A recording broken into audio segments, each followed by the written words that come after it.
Good evening, ladies and gentlemen. We are going to call the December 17th meeting of the Common Council to order. I will ask our clerk to call the roll. Alderperson Stefanski. Here. Vitale. Here. Weigel. Here. Barzak. Here. Shaplusky. Here. Haas. Here. Lysick. Here. May. Here. Reinke. Here. Road. Here. 10 present.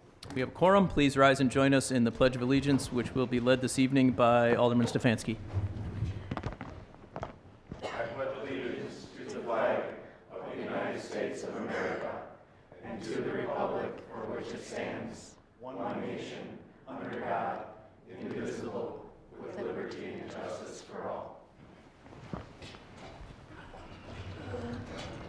Okay, move to item D. We have a quick presentation. I'd like to invite Chief Mitchell to join me. He's on that side tonight.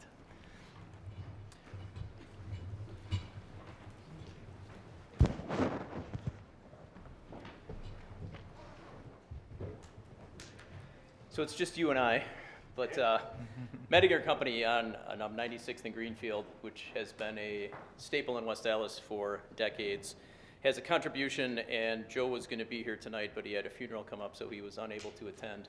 But he just wanted to do a quick, brief, formal presentation for the K-9 unit of the West Allis Police Department, a check for $500, which I'm going to present here to Chief Mitchell. I don't know if you want to say a quick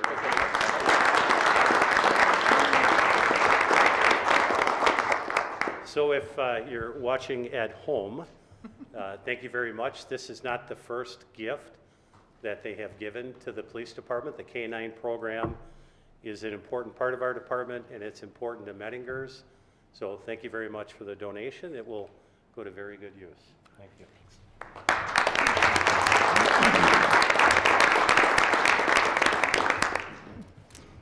Thank you. We will now move to item E on our agendas. We have 4 items for public hearing this evening. I'll ask the clerk to read public hearing number 1. Public hearing on the 2019-2020 combination Class B license application number 2742 of Cream City Print Lounge LLC. Natasha Co-Agent, doing business as Cream City Print Lounge for the premises located at 8010 West National Avenue, new non-existing location, in regard to exceeding the combination Class B alcohol license quota. Thank you. Ms. Bennett. Thank you, Mayor. So as it was stated, Cream City Print Lounge is applying to exceed the quota for their facility at 8010 West National. This is for a instructor-led print studio, and so it's kind of under the same format as the paint and sit model that has become very popular recently, but they'd be doing print screening on clothing and other accessory products. They would like to serve complimentary wine and beer for their patrons that are 21 and older, and in order to do that, they need to be able to exceed the quota. I know there was some concerns about ensuring that the primary use of the business maintained as a print studio. And so with the recent passage of the code update to allow council to control for that, staff supports this proposal, and we have not heard any objections to date. Thank you. Are there any questions on this item from the members of the Common Council? Seeing none, are there any questions on this item from the audience? Okay, seeing nobody on, we will close public hearing number 1, and we will move on to item 2. I'll ask the clerk to read public hearing number 2. Public hearing on ordinance to amend the future land use map within the city's comprehensive plan, Chapter 10 land use, from industrial and office to commercial land use, classification for property located at 6610 West Greenfield Avenue. Ms. Bennett? Thank you. So staff is recommending that we change our future land use map for the property at 6610 West Greenfield from industrial and office to commercial. This is the property that you may remember came before you last month as the Reunion Restaurant. And doing this update to our land use plan would put it in alignment with both what's currently happening on the site. It is a commercial use, and also staff's vision for this corridor. We see this as a thriving commercial corridor, not an industrial corridor, and so this update would bring that into alignment. And we have had no objections to this proposal to date either. Thank you. Are there any questions from the Common Council on public hearing number 2? Seeing none, are there any questions or comments from the audience on public hearing number 2? Okay, seeing none, we will close our second public hearing, and I will ask the clerk to read public hearing number 3.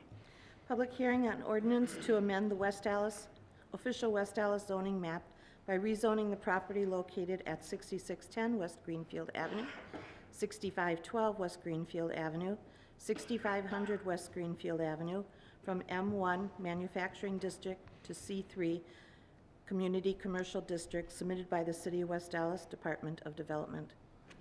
Thank you. Ms. Bennett. Thank you. So this is related to the previous item. 6610 again is the the Reunion property.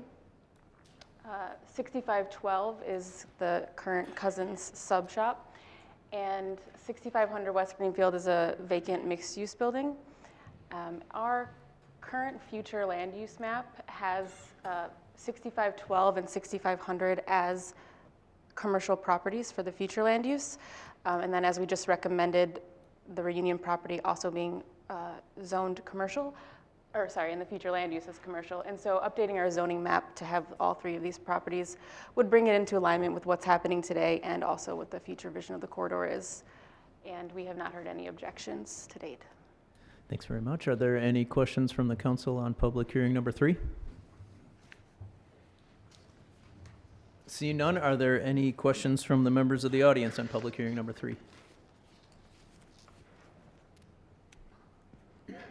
Okay. Seeing none, we will close public hearing number 3, and I will ask the clerk to read public hearing number 4. Public hearing and resolution relative to determination of application for a special use permit for Mary Queen of Saints Catholic Academy, a proposed elementary school to be located at 1121 South 116th Street, submitted by Andrea Hager. Thank you. Ms. Bennett? Thank you.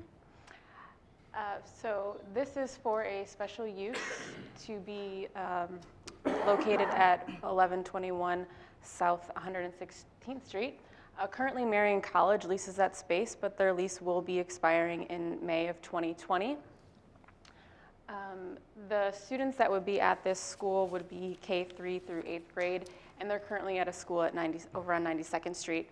There'll be about 30 staff members, and the school operations would be from 7:30 a.m. until 3:30 p.m. In this zoning district, elementary schools are considered a special use, which is why it is here today.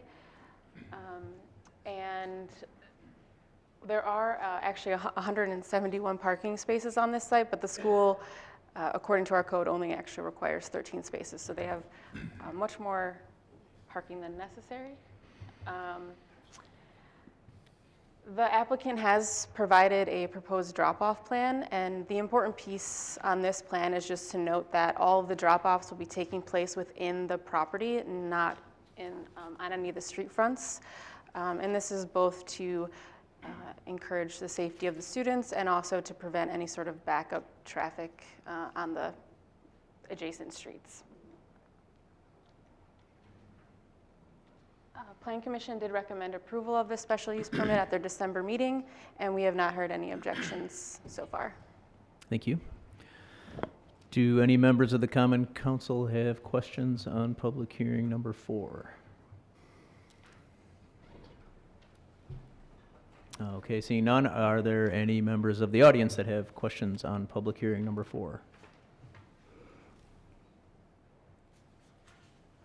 All right, we will close our 4th and final public hearing. And we will move on to item F, which is citizen participation. This is when the Common Council can receive information from the members of the public during this 30-minute period. Each speaker must please give us their name and address, sign in at the podium, and limit their comments to one statement of no more than 5 minutes. We can't interact with people because most likely things that are not going to be on the agenda. Alderman Haas, I believe you wanted to comment? Yeah, thank you, Mayor Devine. I just wanted to point out, I know everyone here is aware that there are a number of folks that are very interested in the issue of retiree health insurance benefits, and I want to point out to folks that if you'd like to speak on that issue or any issue, now is the time rather than in the committee meeting. We typically don't have time or an opportunity for public participation within the committee meetings. Thank you. Thank you. So we are now in citizen participation. Does anybody wish to address the Common Council? If so, please come up to the podium and give us your name and address.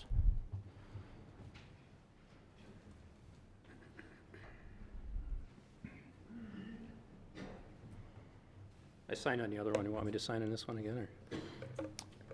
I'm sorry, what was that? I said I signed on the other sheet. You need me to sign on this one again? or- Yeah, you should be okay. We know who you are. All right, sounds good.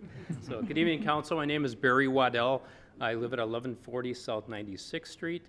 I'm a retiree from the police department after about 30 years of service. I retired at the end of 2017. I'm here to speak on behalf on the insurance issue, as Alderman Haas mentioned. So, specifically about the increases in co-pays on premiums. So, and specifically the issue of 11% increase for retirees. When I retired under the roll-in with the active program, which I understood meant any changes for the actives, that basically we would absorb those changes as well. Fully understood that, agreed with that, and so be it. So the issue is fairness and equality. When I retired, I was paying $405 a month for my co-pay and a premium for a family. In 18, it went up already to $478. This year, it went up to $650. And with your proposal at 11%, I should say your decrement that's mentioned, that would put it up to, in my math, $940, which for me would be a 130% increase over, roughly a 2-year span. It's pretty drastic. And getting back to the split for 7% for actives and 11% for retirees, it really boils down to an issue of fairness and equality. I think it's one of those issues. When I worked for the city, we understood that we'll be taking care of retirees in the future. Some ways you kind of subsidize the retirees by what we pay or that type of thing. So, and I think this is another issue. You need to look at taking care of our retirees, the service they gave for their city. There's many of them sitting here tonight as well. And I'm sure they want to vocalize some of the same issues. So, other things to look at, just a little background on our raises, so to speak, from the pension system. 2008, or 2018, excuse me, it was a 2.4% increase. This year, basically, 2019, there will be 0%, no deductions, no increases, roughly. And you look at the cost of living for 2019, it was a 2.8% increase, and with next year's projection at 1.6% increase, seeing a little bit of a disparity in that gap. So that's all I have, and thank you for your time, and I hope the Administration and Finance Committee will take this under consideration in their breakout session. So thank you. Thank you. Does anybody else wish to address the Common Council under citizen participation?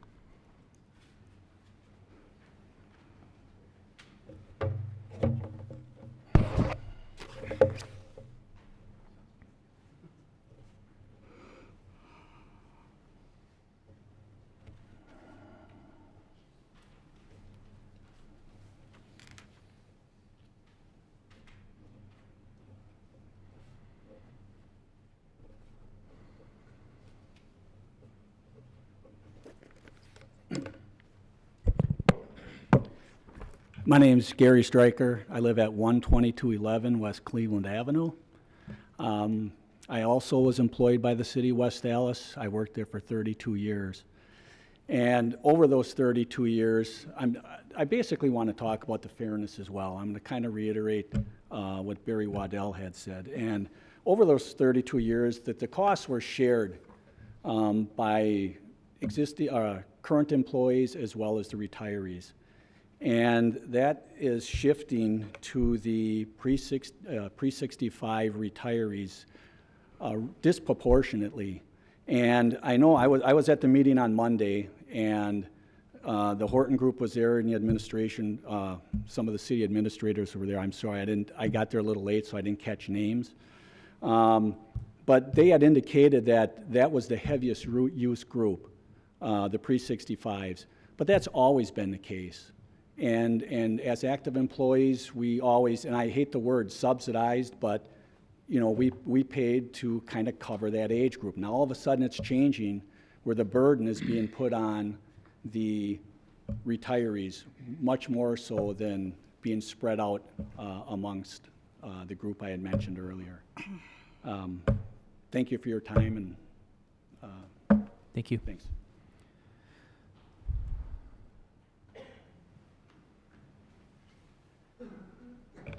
It's been a while.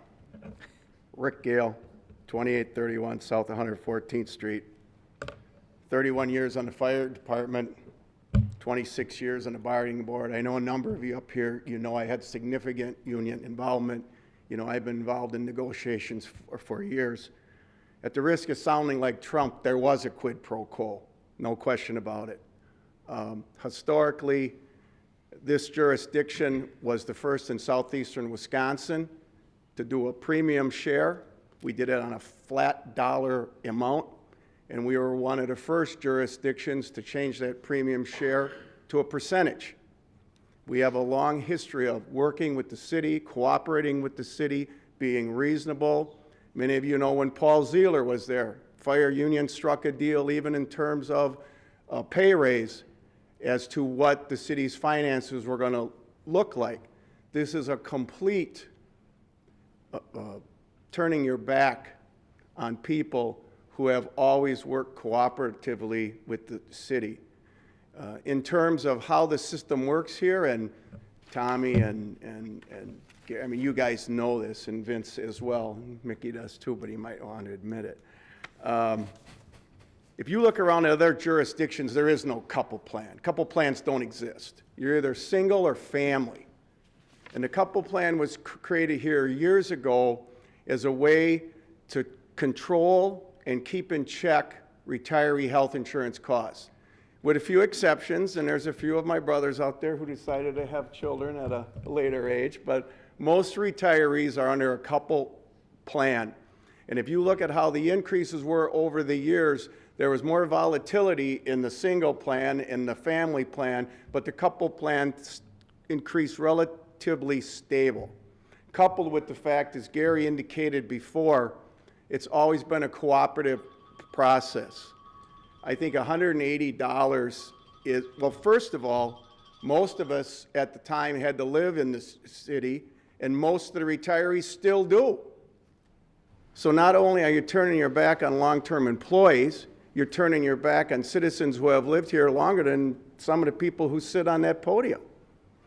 And I would really appreciate the fact that if you'd reflect, think about that, think about fairness, equality. I understand fairness is in the eye of the beholder, but I don't think any reasonable person could say that it's fair to put such a disproportionate amount of the increase on the backs of a small number of employees. So I hope you contemplate that.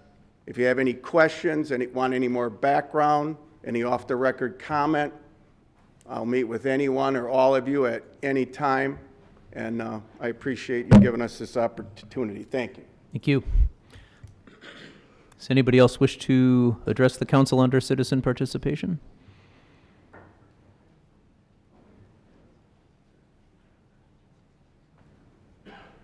Okay. We will close citizen participation, and we will move on to item G. Our standing committees will be meeting during recess. Those room numbers are listed on page 2 of your agendas. Moving on to item H, I do not have mayor's report to share with you this evening, so we will move right on to item I. Do we have any reports from the alderpersons? Mayor Devine, Alderman Weigel. just real quickly, dog park is open. I'd like to thank everybody that helped make it happen. It's not done. We still have some other goals we'd like to work on in the future, but the address is approximately 11200 West Hayes Street. That's the front door. So if you know where Rogers Memorial Hospital is on 111th and Lincoln, go south on 111th, make a right turn and come to Hayes, park in the nearest on-street parking space, and walk down the white gravel road. The dog park is free and open to the public for the rest of this year, from dawn till dusk. We are finalizing the fee structure at tonight's License and Health Committee meeting. I'd like to thank everyone. I know many of you were there at the ribbon cutting. The mayor was there, obviously. And once again, I'd like to thank staff, our various departments that helped pull all the levers behind the scenes to help make this happen, and the numerous volunteers that helped do the private fundraising, and the multitude of local West Allis businesses that stepped up and gave generously to this project. Thank you, Alderman Weigel. Are there any other reports from the alderpersons? Mayor Devine, Alderman Lysick. I move for approval of the minutes of the Common Council meeting of December 3rd, 2020. Second. There's a motion and a second. Were there any changes to the minutes? Seeing none, all in favor? Aye. Anyone opposed? Minutes are approved. We will move on to item K on the agenda. I'll ask for a motion to place item 6 on file and refer items 7, 8, and 9 to the city attorney. There's a motion by Alderman May, a second by Alderman Barzak. Any discussion? All in favor? Aye. Anyone opposed? Motion carries. We do not have any standing committee reports under item L. Mayor Devine, Alderman I Lysick. move that we stand in recess until conclusion of the committee meetings. Second. There's a motion and a second. All in favor? Aye. Anyone opposed? We are in recess.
Do we have to do that today? No, you don't have to. You're the chairman. Yeah, you do. It's just, I may just put them on. Okay. Within their It's the life. 4 bartenders that may or may not need appearances. Right. I think because of the circumstances this evening,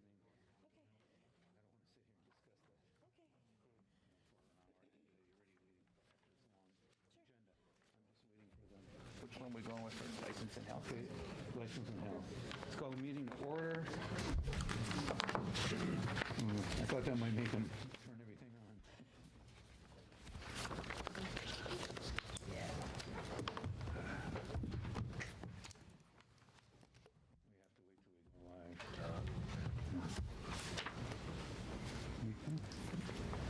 Just start talking, Mickey. They'll turn on the on-air light. I did. Yeah. That didn't work. There you go. There we go. Okay, the first thing we have on our agenda is number 37. For the summons complaint for Erwin Margaret's Remedy Bar. Like, come up here? Hi. Should I take a seat? Yeah. Thank you. Mr. Chairman, if I may real quick. Go ahead. So this is only here today for just the admit or deny portion of the summons and complaint. This is the initial appearance date, so to speak.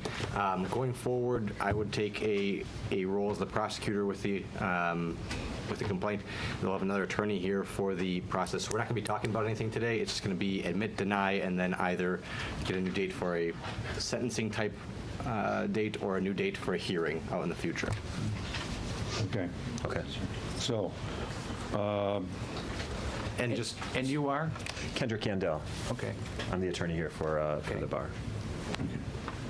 got something further? No, I was going to say, and I had a chance to speak with the attorney, Mr. Magritz, already. Okay. So, basically, how do you, well, obviously you're representing your client, how do you plea on these? We'll deny the allegations, yeah, and we'd like to set it out for a hearing if we could, sometime in February if possible.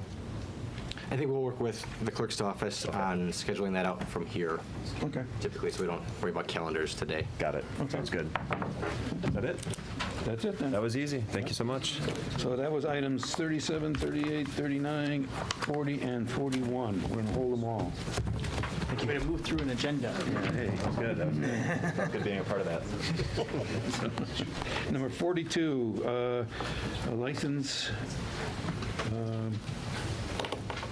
Pentel for Iris Sports Bar. Want to come and sit forward?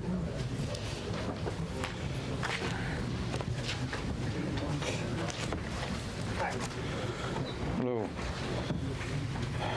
You're going to be taking it over, or? Yes, taking it over. And done this before?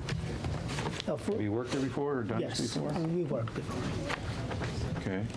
Does anybody have any comments or questions on this? Mr. Chair, and I believe George, and George is going to be working with you for a while, Yes, I he's believe. right back there if you want to. Oh, hi. You have to come up, I just was curious, okay? I guess he's going to come. George, you're the current owner, correct? Yes. We have a lot of problems here. Everything here is in order. I don't see anything abnormal. Anybody got Mr. any Chair, I move questions? approval. Second. Subject to necessary requirements? Subject to necessary requirements. Okay, I have a motion and a second. Is there any further discussion? All in favor? Aye. Anyone opposed? Motion carried. Thank you so much. Thank you. Thank you. Then we have Natasha Cole. This is on the public hearing? Yeah, she's not here today. I'm the other owner. Yeah, except for your name's not on here. Nick? Are there two? I don't have the application in front of me. Yeah, they'd be co-owners. Co-owners? I think Natasha's going to be the agent. Typically, we want the agent present. I guess what depends what we're doing today. Well, this would be to approve or deny the license, since we had the hearing today. The agent would be the one that's speaking for the entity, the person that might be coming in for a potential suspension or revocation. As the co-owner, I guess my take at this point would be, unless you want to hold it up to have somebody else come in, we could talk. Mr. Chair, Alderman Weigel. I think if we could expedite this, that'd be okay. I think this is... majority, Yeah, this is not, I mean, I'm satisfied that this is not your typical bar. This is really a print shop that is just serving beer and wine only, correct? Correct. And it's only incidental to the main business, which is the screen printing. And I've spoken to the applicant, and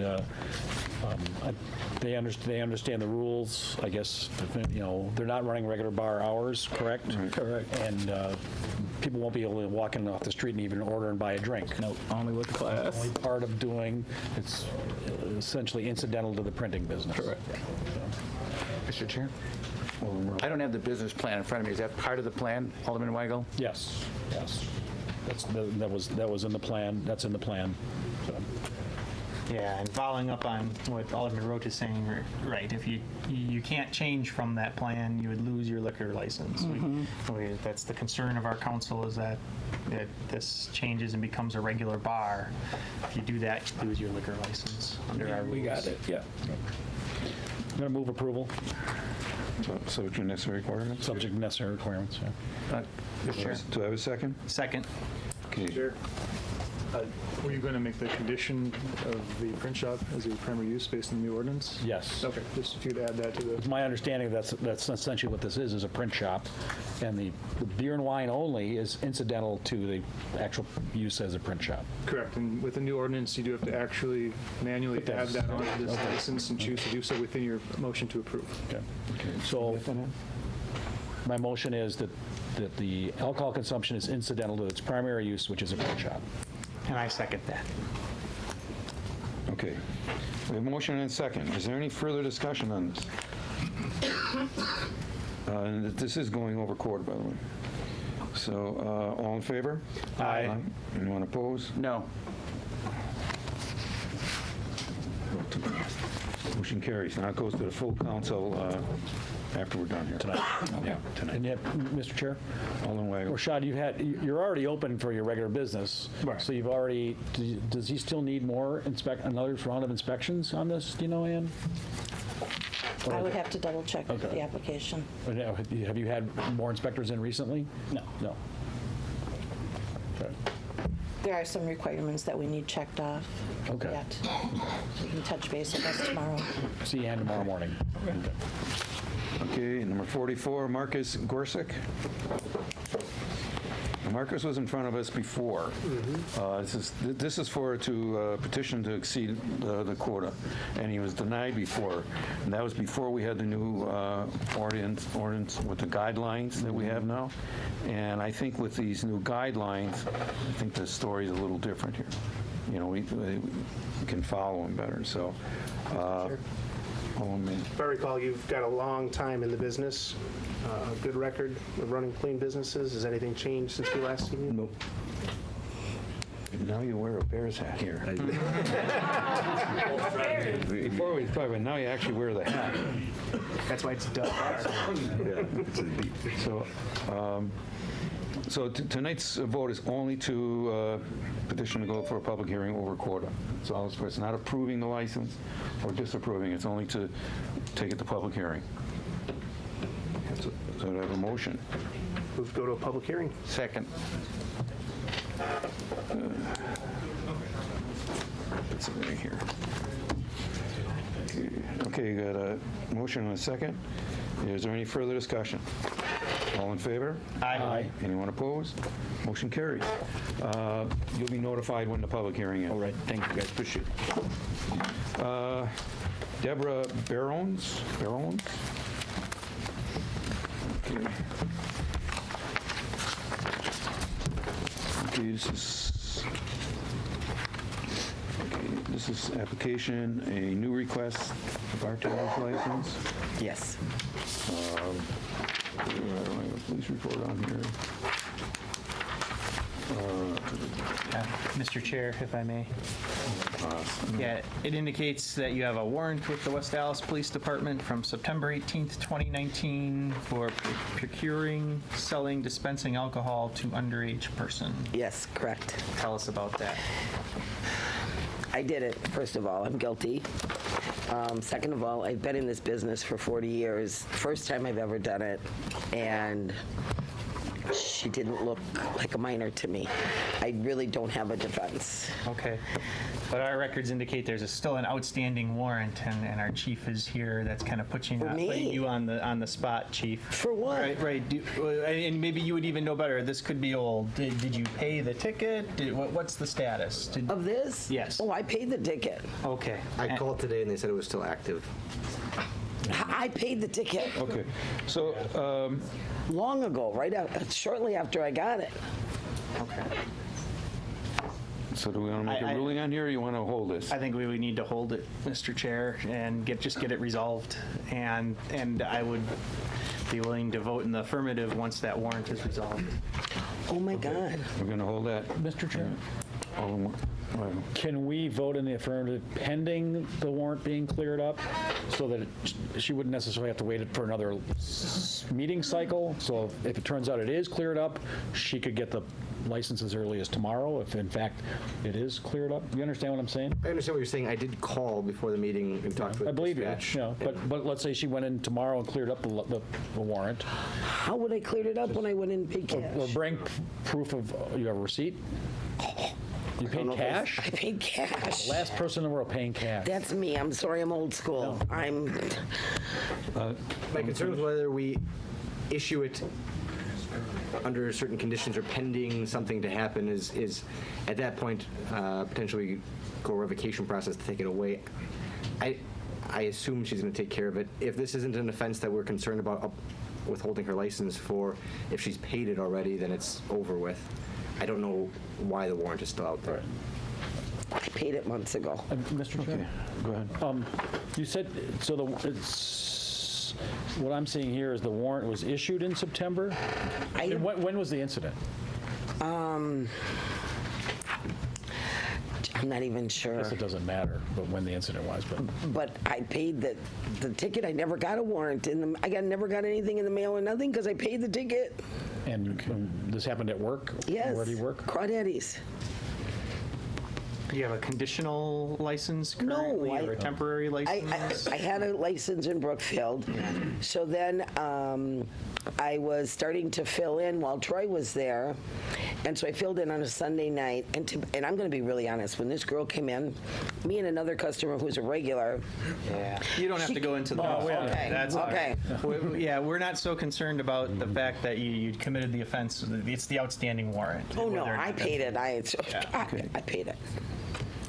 So are you going to make that motion? I guess what I'd like, if she can have proof that we're wrong, I don't want to penalize her. Now, if the warrant's still outstanding, then of course, she'd have to wait and another license to clear it. So can I make a motion to approve, subject to the fact that our information is wrong and that the warrant really is not outstanding? Does that happen Subject to often? clearing the warrant. Well, not even clearing the warrant. Well, whatever. We're subject to... It would be safe. This would be subject to the So do I have to go to the police station where I went to pay it? So you're saying that there's no problem if we do that? I don't know if you say... It's not my preference on how to proceed, but if that's the way the committee wants to go forward, I think that'd be fine. I guess the question is, you don't have a temporary now? Do you have a temporary bartender license? Yes. So it's not a problem if you have to wait a week or two for this to get cleared? No. Okay. No. Then I let's have a just provisional. hold it then. You have a temporary. They just came in Sunday and checked. Okay. And when does your temporary expire? Do you know? I don't know that. It's in the drawer at the restaurant. Okay. So you can discuss the warrant thing with the chief. Okay. And yeah, so we're going to hold this. And then we'll hold until you'll be notified when we're going to talk about it again. Okay. Okay. Thank you so much. Gabriel Haley.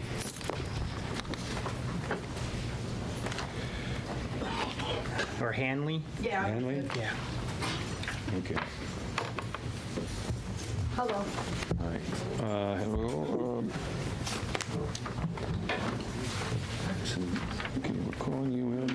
I don't have any of the police reports on here, so you're gonna have to help me. I have the cheat sheet. It's okay. Yeah.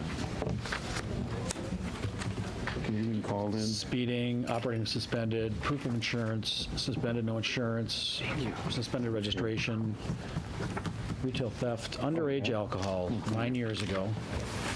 Okay, calling in because you're, No, I'm just kidding. I didn't read them all out. disorderly conduct. Okay, so we're going back to THC 11, this 11, year. 12, 19, possession of THC. That actually got amended. I showed up to Amended? court. Yeah, I showed up to court, Muskego, and they dropped the charge to a disorderly conduct, actually.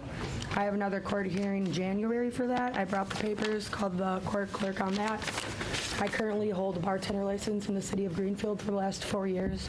Prior to that, I've had bartender license in Oak Creek and in Greendale for Buca de Beppo's and at Explorium Brew Club. So I've never really had a problem getting a license. I have showed up to these meetings before just to show you guys that I am responsible. I don't have a vehicle right now, so probably a good thing because I tend to drive illegally sometimes. You currently don't have a license? Me? Driver's license. No, I don't. How'd you get here today? My best friend Amanda.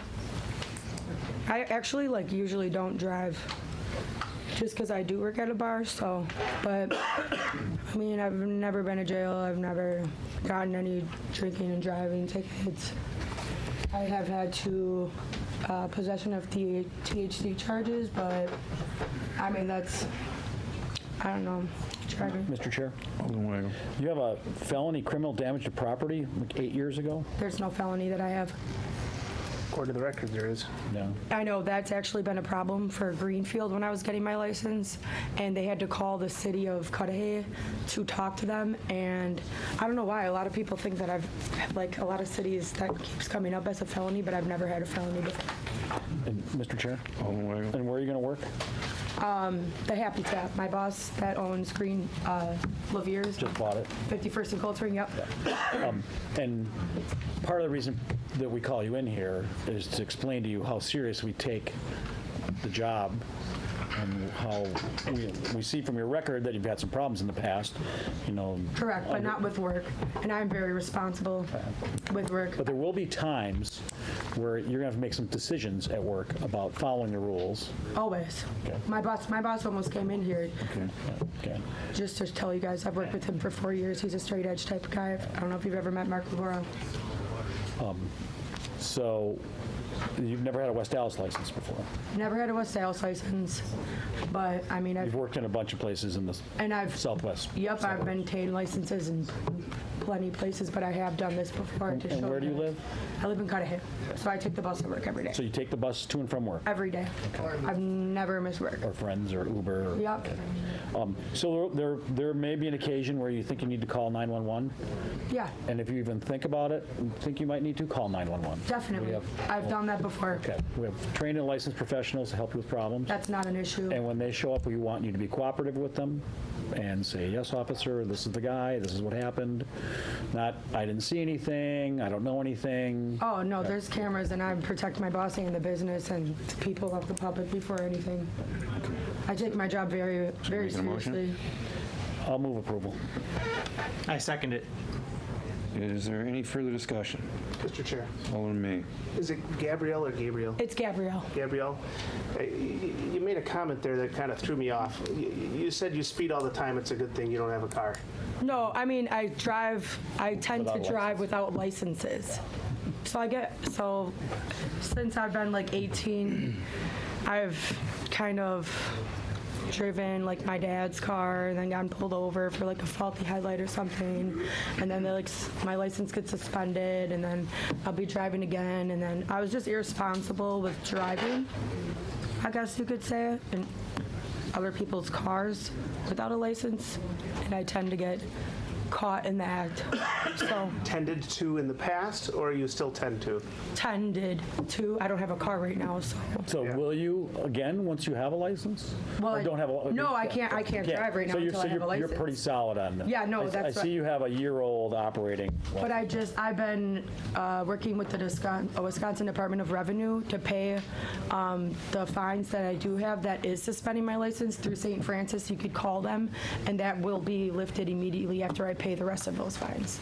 So, I mean, the worst I've had is a speeding ticket. Now's not the time, but now is kind of the time.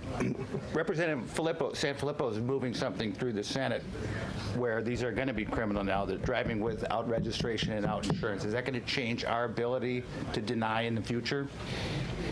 This committee in the past has voiced concern over license or driver's license and how that's substantially related to license activity. I don't know how, whether it's criminal or a civil ticket is going to change it if the committee is under the impression that it's substantially related.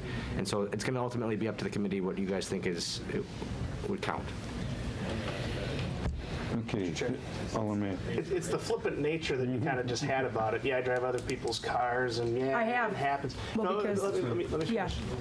That shows a general disrespect for a license that you've already had. What can you say? Why should I trust you with a liquor license to bartend in the city of West Allis? Because I don't drive. I take the bus to work. But you've disrespected that license and the responsibilities with that. To me, that said, I've got concern that you're not going to respect the duties you have as a license holder here as a bartender in West Allis. Well, I mean, you bringing that up, I guess, is a good point. However, I feel that I am responsible enough and aware of my actions to where I wouldn't put myself in that position to the public safety at that point, or wasting somebody else's time, the police officers or whatever, to where I'd rather be responsible getting transportation like I have today than taking that chance, I guess, in the future. Tickets aren't cheap, and I don't want to waste anyone else's time with something so petty like that when I should just follow the rules. I understand, the severity of, Well, and I want to follow up with what Alderman Weigel said. I mean, if you get this license tonight, your responsibility, if you see something bad happen, is not to hide it. So you need to be able to call law enforcement. They are your teammates. They are the ones helping you keep a good bar. Right. So I don't have any problem with. You understand that. I definitely understand, and I have no problem calling the police. I will call the police if I have any issues with anybody that's doing anything, illegally, or I've called the police at Lavier's before with no problem, not even to think about it, which is great because they're right behind us, so. Okay, we got any further discussion? And for being responsible. I just, okay. Any further discussion? All in favor? If I can, I'm sorry. The motion that was made was to approve, I believe. And is that based on the evidence or the discussion that was had today that shows competent evidence of rehabilitation? Or I guess I would like to have that on the record if we could, if that's what's being made. Because I think prior to this point, there was that soft denial, the projected denial based on the record, correct? Correct. Okay. Made the motion, Marty. Yes. I guess now that I consider it, though, I'm still waiting for proof of rehabilitation. If the denial is based on the repeated driving offenses and the license is still suspended for lack of payment, essentially, is that proof? I guess I don't see any proof of rehabilitation here. There are statutory proofs under 111.335.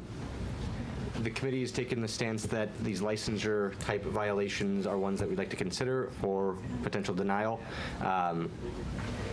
My advice would be that I think there's going to be a threshold in these on severity of offenses. If there's large felonies or something along those lines, we might want something more substantial than a discussion with a person in-house. It depends how the discussion goes. Ultimately, it's going to be up to the committee to make that determination and to be at least fairly consistent. how we proceed. And the motion is to what? Oh, okay. Yeah, good question. What is the motion? Since you made a motion to approve. Yeah, I mean, And, my motion I'll to approve, second it. my motion to approve stands.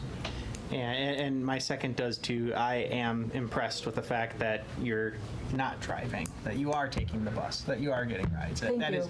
that is important to me as far as obeying the law currently, and that's what we need our bartenders to do. Thank you. Okay, there's a motion and a second. Do we have any further discussion? All in favor? Aye. Anyone opposed? No. So it comes down, chair votes aye, so it comes down to 3-2, and it goes to the full council tonight.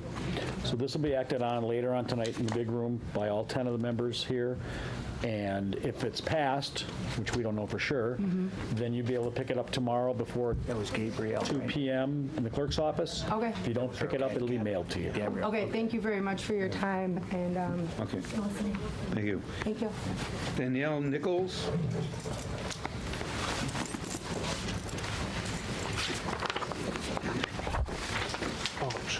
No.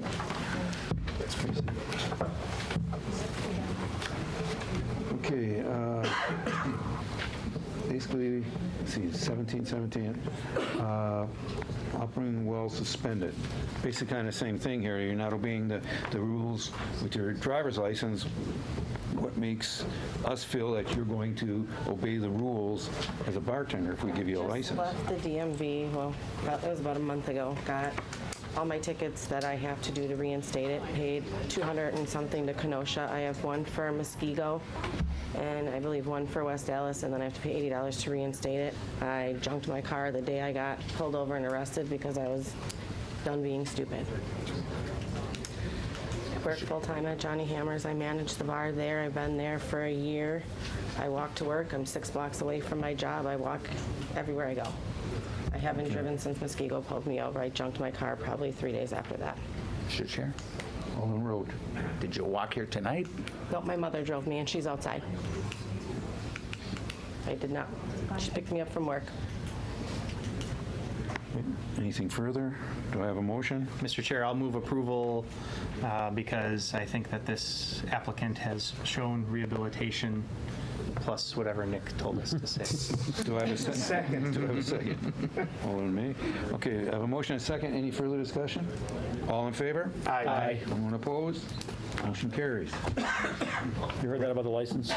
Bradley Thank you very much. Peterson. Take it for everybody, don't you?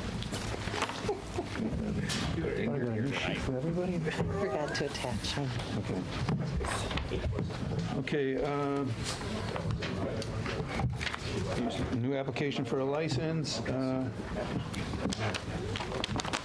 got a long list here. We have the, you can drive after suspension, but 11, 11, 12. Too fast for, no. Those are for 19, but 14 is the last time we had any other major things like theft of movable property. And then there's a felony in here. Yeah, and those occurred in 2012. Oh, and There was what involved? There's three things listed as felony. January of 12, take and drive a vehicle without consent, and then elude a traffic officer, and then a different date, August of 2014, theft of movable property. Is that two different incidents, or is that one incident? It's two different incidents. So you have two felony convictions. And what were the penalties for that? I went to prison for 3 years, got out, had 3 years of probation. I have paper here showing that I was released off probation last year, 6/11. In case you guys want to see that, I also have this when I got out of prison that I did the AODA, 12. So the gap in your record here where you're not breaking any laws, it's because you were in prison. 2014 to January of... 14 was the conviction. It occurred in 2012. That's when it occurred. And then I was already away in prison when they were doing the court proceedings. Yeah.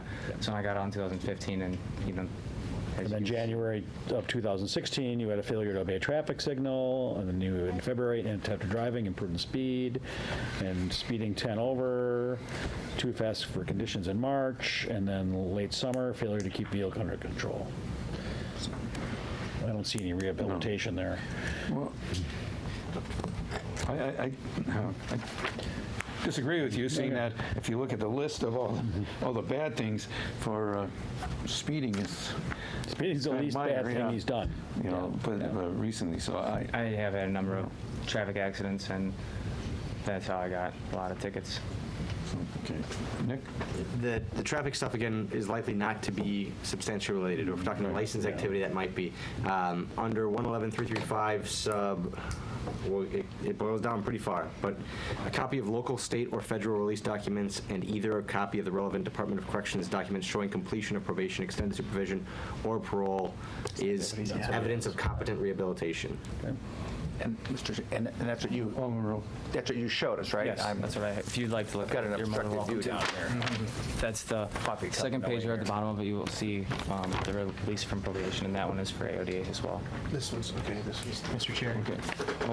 Yeah, have you taken a server's course or anything like It's a that? bartending license course, and then I also got my license for Hale Corners. Thank you, Judge. It's always good. Anybody wants to see What's that? That's Sure. Where are you working? Working at the bar license at the Hampton. I'll give it back to you. Here you go. Okay. In Greenfield. Thank you. And I'm sorry, you're working where I was talking with... The hotel on 82nd and Greenfield Okay. Bar West. Oh, okay, thank you. Do you have a motion on this? Yeah, approve, Mr. Chair. Oh, I second it. I think that we have rehabilitation. Okay, it's been motion and second. Any further discussion? All in favor? Aye. Anyone opposed? Motion carries. What do I do now to get my license? So I said Stay out of trouble. 2 applicants ago. Your license will be voted on tonight by the full council, it'll likely pass. And then your license, you'll be able to pick it up between, say, like 10 a.m. and 2 p.m. tomorrow in the clerk's office. If you don't pick it up, it'll be mailed to your address of record. Awesome. Thank you. And you don't have your license until you have your license. Right. Ashley Seifert.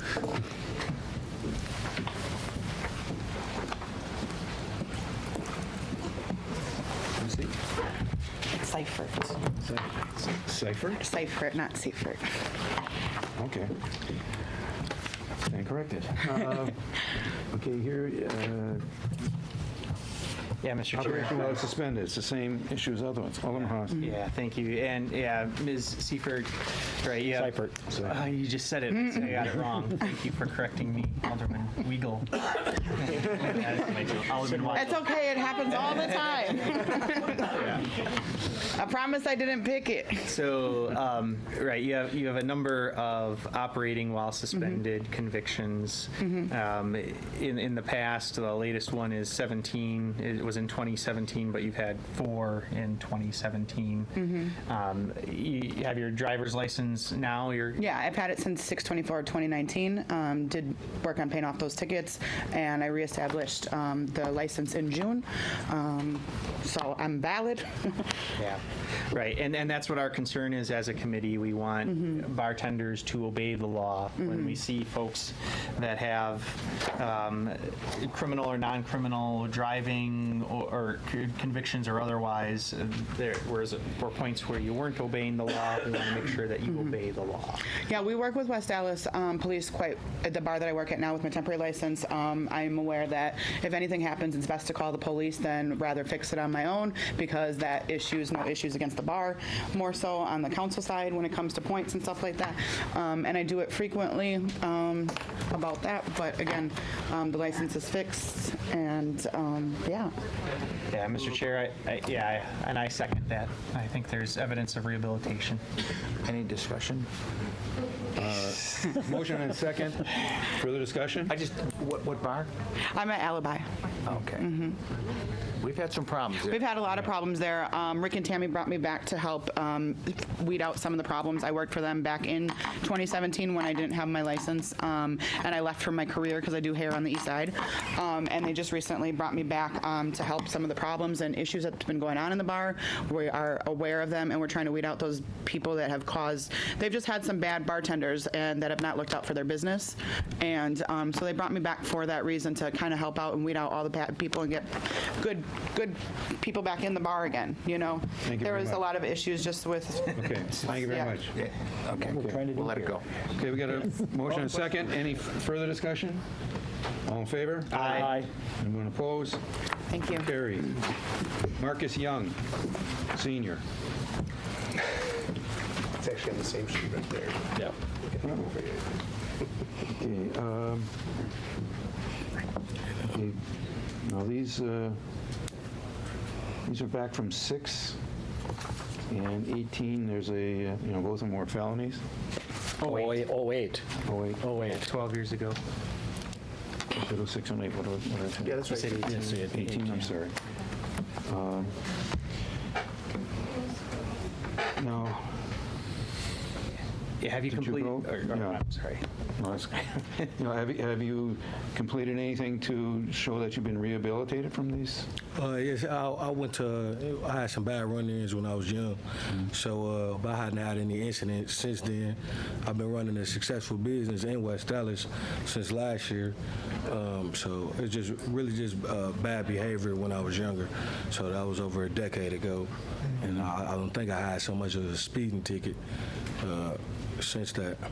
In 2017, you had a speed. Oh, okay, yeah, one up north. I forgot about that. Yeah. Mr. Chair? Okay, Owen Wagle. So what business do you run? TNT Sports Bar. Okay, on Burnham? Yes, sir. Okay. And I guess, I mean, the red flag for us is this heroin. It was 11 years ago or 12 years ago, but we have it listed as a felony with intent to deliver. Yes, sir. What was the penalty for that? Prison. Okay, and how long? I went for 3 years. Okay, and then you had parole or probation? Yes, sir, for 3 after? years. Okay. So do you have any paperwork on that? I discharged in 2014, so. So you probably don't have that anymore? No, sir. See, those are the kinds of things we like to see, though. Okay, yeah. When I called, I asked him, what should I bring? I wasn't aware exactly. He just said verbal. I assume we can verify that, Nick? I'm looking at CCAP right now. It was a 2008, 2.5 in, 4 out. I don't see when it was completed. But still, that time has passed. I would agree. Do I have a motion? I second. Same motion? Yes. The individual has shown rehabilitation. Any further discussion? All in favor? Aye. Anybody opposed? Motion carries. Thank you. James Belfie.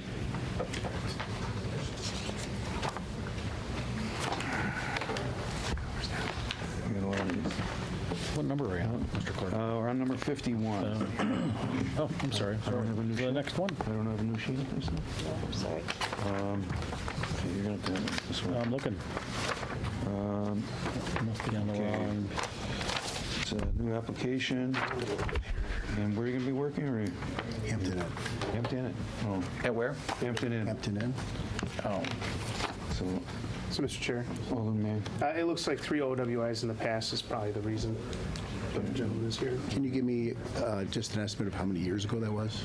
Yeah, so the first one was in August of '89, the next one was in November of '90, and the next one was in July of '92. So 30 years ago?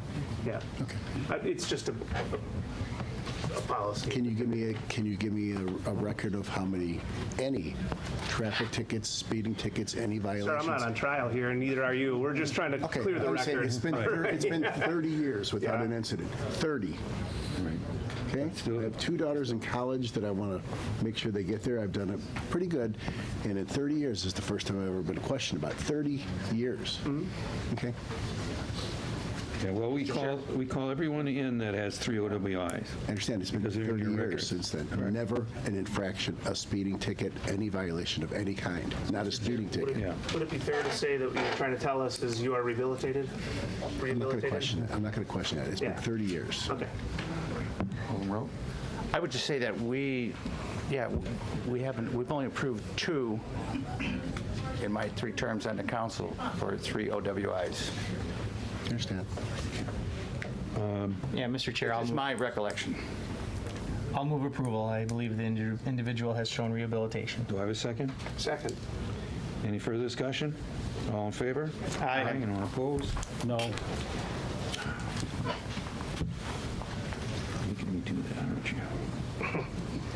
Thank you. Okay, Roberto Herrera? Roberto Herrera? I think I'm saying that right. There's no response from the applicant on the letter. Yeah, all these were no response. If I could, Mr. Chair, the rest of them didn't respond. Maybe you want to just check to see if they might have walked in because Okay.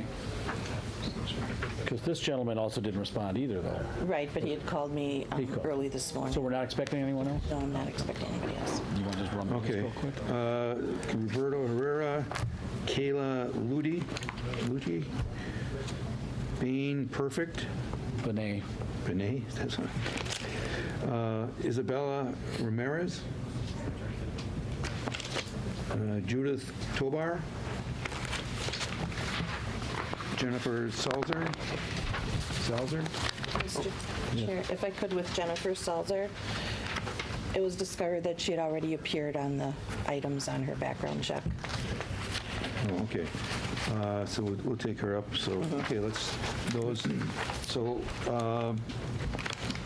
all these, it said number 52 through 56, are we going to deny them because they didn't respond? Yeah, he's looking at you, Nick. That's what the decision was previous to this point. Correct. 52 through 56? 52 through 56. I move for denial on Second. 52 through 56. Based on no Based response? on failure to appear. Failure to show And no response. adequate. And therefore failure to show any type of rehabilitation. Okay. Any further discussion on these? All in favor? Aye. Anyone opposed? Motion carries. I should put those aside. Read them all later. And then number 57 for Jennifer Salzar. We Move approval. Second. any further discussion? All in favor? Aye. Anyone opposed? Then we have 58, various license. Move approval subject to necessary requirements. Second. Any further discussion? All in favor?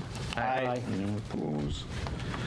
Then we have 59, which is for a special event application for Kegels.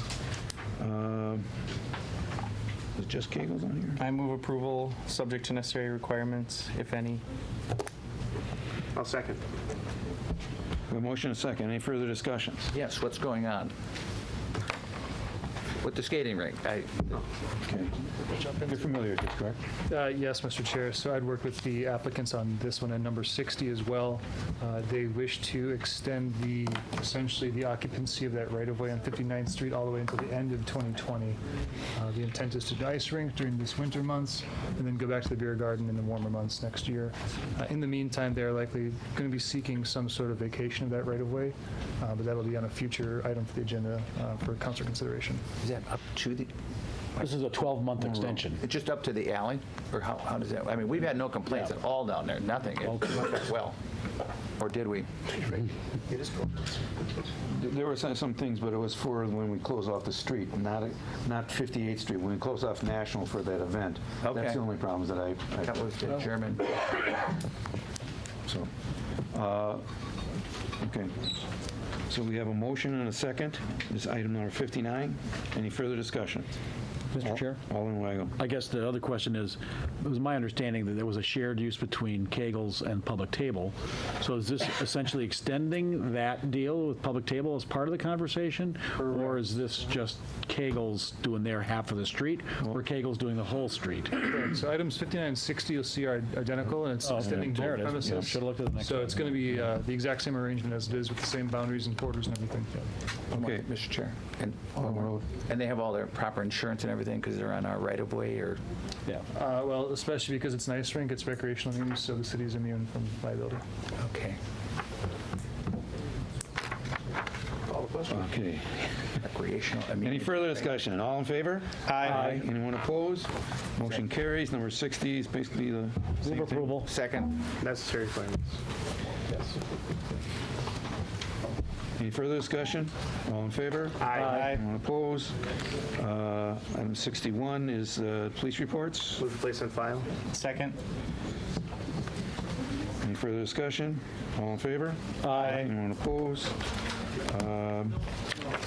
Then we have 62, once again, a police report. Move to place on file. Second. Any further discussion? All in favor? Aye. Motion carries. Anyone opposed? 63, another police, this is a police report. Robert Lucas, did we call him? Is Robert Lucas here? Are we No, calling they him? haven't been notified to appear. Okay, these are the ones that Pending your they caught. decision. Pending- Did you okay. want them to appear? Well, they were caught in a compliance check, correct? Or no? Yeah. I thought they were. Incidents. I think these were a variety of incidents, weren't they? Or were they all smoking? No, smoking was no Smoking was no. None of these were smoking violations. These were actual incidents. Yeah, let's hold these for now. Okay. Yeah. We'll hold these then. That'll be 63, 64, 65, and 66. We're going to hold all of them. Move we adjourn, Mr. Chair. Second. Well, okay. Oh, we got more? We were going to take up, these are the ones we have to review, we call them in and everything. Oh, yeah. I think we're going to wait on these, hold these until the next meeting. Very good. Okay? Good, because that would be an even longer discussion. Yes. Do we have any, Now I move we adjourn. Second. all in favor? Aye. Anybody opposed? Now I got a minute. All right, the Administration and Finance Committee will come to order, and we'll take things out of order. We'll start with item 20 on our agenda. That is the resolution establishing health insurance plan funding levels, employee health care premium contributions, and health savings contributions for the plan year March 1st, 2020 through February 28th, 2021. And we'll do that first as a courtesy to all the folks that are here and been patiently waiting. Mr. Chair, Ms. Grill. I believe Alex from Horton just left anticipating that this would not be the first item. Oh, okay. Sure. Yeah. Go. We do the bond sales maybe? Yeah, right. We'll go through our agenda, and then when he comes back, then we'll go back to it. Nope, there you go. He's at the door. Oh, never mind. Oh, well, there we go. I know. We lied. Yeah. Thought it was at the end. No, we're calling you first. Yeah, just as a courtesy to everyone Jump here. in a little bit tonight. And so, yeah, whoever wants to go first, please. Mr. Chair, Yes. Rebecca Grill, City Administrator. I'm joined by Peggy Steno, the Finance Director, and Alex Lodry from Horton. We were before the committee last week and went over some decrements, plan decrements, and received some feedback from the committee as far as making some changes. And then also to provide some options for the committee to look at as to mitigate some of the increases to the various people covered. So there's a new plan decrement list here. It still has the separate increases, the actives at 7% and the 11% for retirees. Just a little background on that. That was adopted, that direction was adopted by the council in with the budget that was adopted for 2015. So that was prior to my starting here, prior to Peggy starting here. But this is something that was adopted 4 years ago, so it's just been continued through that time. The changes that were made from last week on the decrement list is to remove the non-coverage of non-emergency items for the emergency room. And in order to make up for that difference, increasing the ER visit from 150 to 350. We had it at 250 last week. So those are the changes that were on the decrement list. You have a bunch of papers before you. This all black and white one lists an example on the top of the increases for the retirees, what it would be for someone who retired in 2012 that was on a couple plan. The difference between 19 and 20 comes out to $212. The next section what line are you in? that would be on the top. I don't have the column or the rows listed, but it says 2019 here. Oh, I see. And then 2020 on the other side.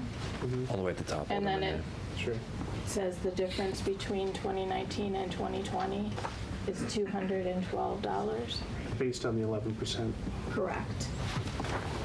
The next section has the caps for each year since 2004. I believe that's the oldest, the earliest date that someone is actually on the pre-65 plan. That's just for reference.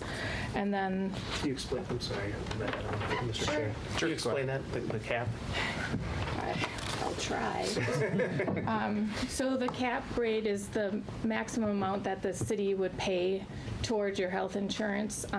It's basically set at the time you retire. It's explained on the sheet. Yeah, and I put it up here too. Any increase above your capped rate is paid by you. And that's where By the the retiree, challenge it's comes, retiring. where the retirees are bearing more of the increases. And you said this goes back to 2014. When the budget That for policy. 2015 was adopted. That policy goes back that Yeah, far. that's when it was started. On the bottom, there's a variety of options. The first one is the one that I just talked about. It's with the new decrements here, the adjusting of the copays for the ER and removing the non-payment for the non-emergency room use. The second option would be to leave the increases the same, but allow the pre-65 retirees to participate in the provisional program that we just started for the Public Works employees, and then I'll allow them to participate in the family savings plan. We talked a little bit about that at the last meeting.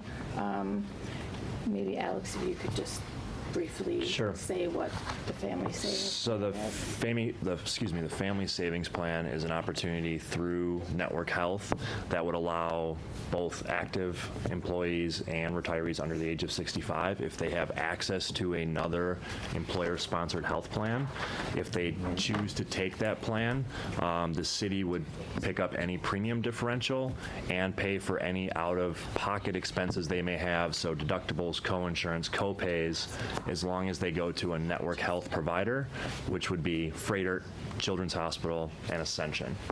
So essentially the opposite network that the city has, because we have basically the Aurora-only network with Children's. So this would be the opposite, but if they do have access to another employer-sponsored plan and they choose that plan, the city would cover out-of-pocket costs and any premium differential. So that's a little bit about the family savings plan. So that would be another option.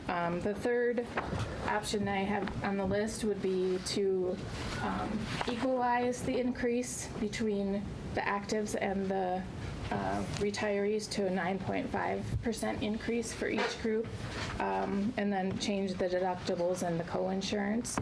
The biggest challenge with that is that the city pays, the taxpayers pay for 88% of premiums. For most, it could be 86, depending upon who it is. So we would have to reallocate at least $250,000 from the adopted budget to accommodate that change. The fourth, I have 4A, is to create a separate retiree plan, maybe limiting it to a 7% increase. Then, and these are just ballparking, the deductibles likely would be $2,500 and $7,500 to mitigate the other increases. I've also And a higher co-insurance. correct. I've also heard, and then the co-insurance also includes office visits. The way that we have it written with the co-insurance, it doesn't include office visits. It includes other things. I've also had people ask me, what if we did a 0% increase for the retirees? Well, then you would have to increase the deductible. So that would be like $5,000 or $10,000 or $7,500 and $12,500, something like that. So if you don't get it in the premium, it has to come from the deductible. So that's the changes for that. Another option is to cap the monthly amount that the retirees would pay. There was a recommendation, I think, Alderman May, you had suggested that perhaps they be capped at whatever 0.5 active FTE would be paying. So for 2020, that would be $426. An employee plus one is $835, and the family would be $1224. And then each year, though, it would be based on whatever the 0.5 employee would be. At this point, there's not a challenge to that. I don't know. None of us can know what the future of healthcare is going to be. So if that was going to be adopted, I would recommend that would come with a reviewing at every 2 years or every year, just to make sure that it's still feasible, so we're not bankrupting the health fund. So that is certainly an option. And then a final option, we adopted a total benefit package last year for employees, and we made some adjustments with retiree health care. Oh, I forgot to mention with the cap amount. The other difference, we have pre-13 retirees and post-13 retirees. The people that retired before 2013 have their own individual plans, so their deductibles do not roll with the active. So they might have 0 deductibles, and their copays might be significantly less. So if we wanted to have people participate in a capped amount or any thing, I would think that they would have to move to rolling with the actives if they wanted to get a different benefit. I would think there'd have to be some adjustment there. So that would be under the 4B. Going back to the total benefit package, some options. If a retiree is eligible for coverage when they get to Medicare eligibility, maybe they would pay 35% of the applicable premium share, but their coverage only lasts till Medicare eligibility. If their coverage currently ceases after Medicare eligibility, retiree would pay 50% of that, and then their coverage would end at Medicare eligibility. Then to kind of mitigate some of the losses, perhaps allowing them to participate in our dental plan at full cost. Right now, retirees don't get any dental insurance. Maybe allowing them to participate in any of our other voluntary benefits, like our vision insurance, but it would be at the full cost. Like we pay the full cost for our vision insurance. And then finally, allowing them to participate in the Medicare Advantage plan if the city has one, but it would be at their full cost, which is what people right now that don't have Medicare coverage, they can participate in the Humana Advantage program. So those were some different options to mitigate the increases. I know that was a lot of information, and I know you've been receiving lots of feedback. Right. Yeah, I think that this is a lot. This is something for us to digest. We're not prepared to act on this tonight, not prepared to vote on this tonight. Anybody from the committee have questions or concerns or feedback, anything? Alderman Chapleski.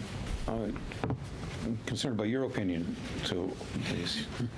So my opinion would be the same as it was last week, other than the few plan design changes that Rebecca talked about. So removing the non-emergency room or non-use of, you understand what I'm trying to say, getting rid of that. No coverage for the yes, emergency room. Right. If it's not you shouldn't non-emergency be service. in the emergency room. So removing that provision, but then increasing the copay from the $250 that I had recommended last week to the $350.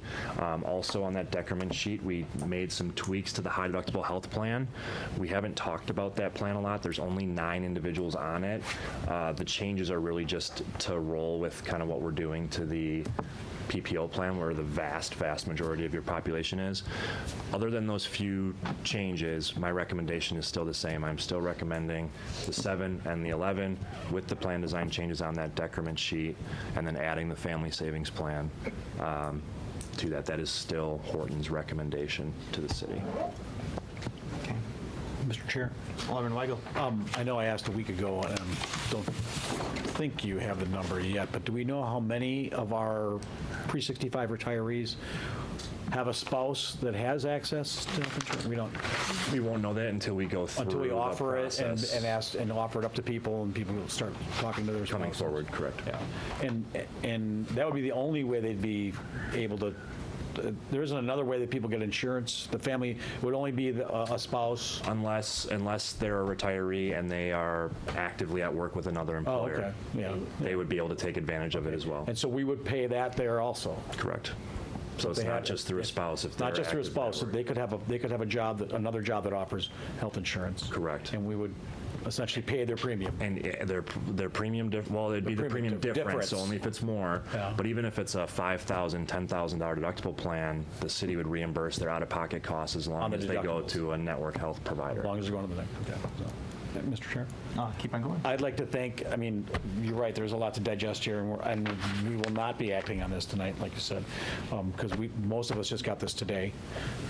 And I want to thank staff for hearing us and giving us more options to look at, because I had nothing to do this week. But, yeah, this is an important issue for everybody, obviously. So. Mr. Chair. Alderman May. Can we discuss a little bit more, again, the problem that we're facing? Because there was a lot of people in this room who weren't in the meeting we had the last 2 times. You know, I heard rumors from people that, you know, the city's trying to get rid of health care for retirees. That I've never heard that once come up in a committee. That is not the goal here. I've heard the city's just trying to make it equal to the private sector. If you knew what the private sector paid, there's no way in heck we're getting anywhere close. I said heck. Anywhere close to what the private sector is. I don't think that's a goal either. Our goal all along has been to provide as good of benefits as possible for as low as cost as possible. And the real problem that we're having right now is the health fund is depleting. And I think right now we're 2.9 million in that fund. Each year we're losing about $1 million a year. correct. Lost $2 million last year. Yeah. We lost $2 more. million last year. We're losing close to $1 million so far this year. The year's not over yet until March. Yes. February 28th. So contrary to the rumor that we're trying to get rid of the retiree health care, we're trying to We're trying to preserve save it. Yes. So But there's a lack of understanding by some people who haven't heard the whole full story. Right, so the fund is being depleted.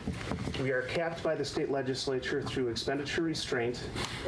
Even if we found other ways to pay for this through raising revenue some other way, we cannot do it without violating the expenditure restraint. We would lose our expenditure restraint payment from the state if we exceed that amount. Right, and that payment's $1.4 million. 1.455 million. Or We get a $1.5 million That's right. payment, 1.5 plus. 1.45 is the max we could go up next year. Which means this isn't just a matter of get the taxpayers to pay for it. We can't do that if we wanted to unless we cut services, cut staff. Basically, it's here's the maximum you can spend it on your services, these things. We can't just go to the taxpayer and say, pony up. We can't, we're cuffed. If you would, then you would have to make up that additional $1.5 million Yes, plus. so it would be going up the tax rate. I mean, I don't know what that would, hundreds of dollars for people. Right. And so, and then add to that our dilemma of employee attraction and retention. We actually want to keep these deductibles down. We want to keep premiums down. We want to keep co-pays, co-insurance, everything as low as possible for that reason. So it's a multi-pronged problem. I don't think people quite understand the gravity of what we're dealing with. If for some reason this next year we don't make up this $1 million and the following year we spend $2 million and the fund goes away, then what? Then we're subject to whatever the private or the public market would offer. We'd probably go with a state plan, and because of our experience, we would have very high rates. We don't have a very, I don't want to say not healthy, but we have people that utilize our health care in a very large manner. So we would likely have very high rates, and so we would have to put that in our expenditure restraint in the limit. So we would, so then you would get back to the cutting people, cutting services, that kind of thing. So it's a net sum game. Here's a pie. Yeah, the pie is not getting bigger. So I think that I just want everyone to understand sort of the problem that we're facing. So when I had received emails, most of them kind of complained about the issue. I was fortunate enough to talk with Barry today. Barry is, I don't need to call you out, Barry. He's one of the people to offer a possible solution when they contacted us. And his solution was maybe going more to a consistent increase where the employees, active employees, and the retirees face the same percentage. Was sort of his idea. Did I get that right, Barry? So roll with the actives. Roll with the actives. But then they would have to roll with actives. But then they'd have to roll entirely. So what you're saying is, if we did that, it would be 9.5, and everyone's wondering, wouldn't it just be 9, because that would be the middle. It'd be 9.5 because the cost ratio for the retirees, 55 plus, if I remember, was $1.31 spent for every dollar put in. Correct. And for the, going off memory is pretty good. For the actives, it was like every dollar put in, they got a 70 cents out. Correct. Right? 85, 86. So in order to equalize that to a same percentage, that's why you get 9.5, not 9. So the issue with the 7 and 11, the way it was drawn is we were trying to keep the retiree premium increase as low as possible. If you remember last week, or it may have been 2 weeks ago, when I talked about our budget process, the actives were calling for almost a flat, a 0% increase, and the retirees was much higher than 11. I believe it was around 18 or 19%. So we merged those two to make the dollars more equal, because the retirees have had larger increases than the actives over the last several years. When you look at the 7 and 11, it's not as easy as splitting the difference right down the middle, because there are more actives versus retirees, and the actives, correct me if I'm wrong, Peggy, the actives pay a higher, or the city pays a higher percentage of the actives. So if we go to 9.5 to make it the same for everybody, really the city is paying out a much higher expense because you pay a higher percentage of the actives. And that's why the deductibles would be $1,000 for an individual, $3,000 for a family. And those plan designs are rough estimates at this time. Really, what we would have to do is if we want to push this off until January and look at an alternate plan design for the retirees, essentially what's going to happen is it's going to come out of one side or the other, whether it's premium or plan design. Retirees essentially, or actives, however you want to look at it, your members are going to be paying for it, because we're looking at old data to look at the plan design differences to recoup those dollars that the plan is now losing from a premium side of things. Does that make sense? So it's really just a different way of paying into the system to make sure that the health plan is financially stable. And with that option, you also, if it's focused on the premium, like Alex mentioned, the city pays 86 or 88% of that. So we would have to adjust about $250,000 in the budget to that, and we don't What you're really saying have. is cutting service or cutting staff.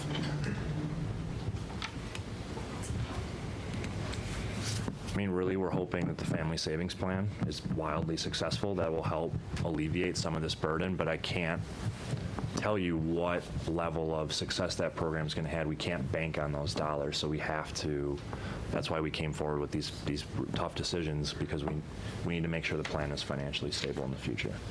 Mr. Chair, I can't imagine it would be highly successful when we've been telling people our plan is more focused on Aurora and things like that. It could be for the folks that didn't like the change a few years ago that want to get back to freighter. And freighter. I guess my point in all this is not an easy decision. No, not at all. No. But we need to make some action quick because we need to put stuff together. So Open people enrollment can- is scheduled to start on January 13th. So we have till January 12th. We would appreciate a little more time. No, I'm kidding. Was it January 13th or is it March? Well, March is when the plan year starts. Yeah. We have to enroll people People have to earlier. sign up. So the 7th would be the absolute last Dead date. Our next day, and council then we meeting. would spend the next 3 days setting up everything. So Okay. don't ask us for any meetings.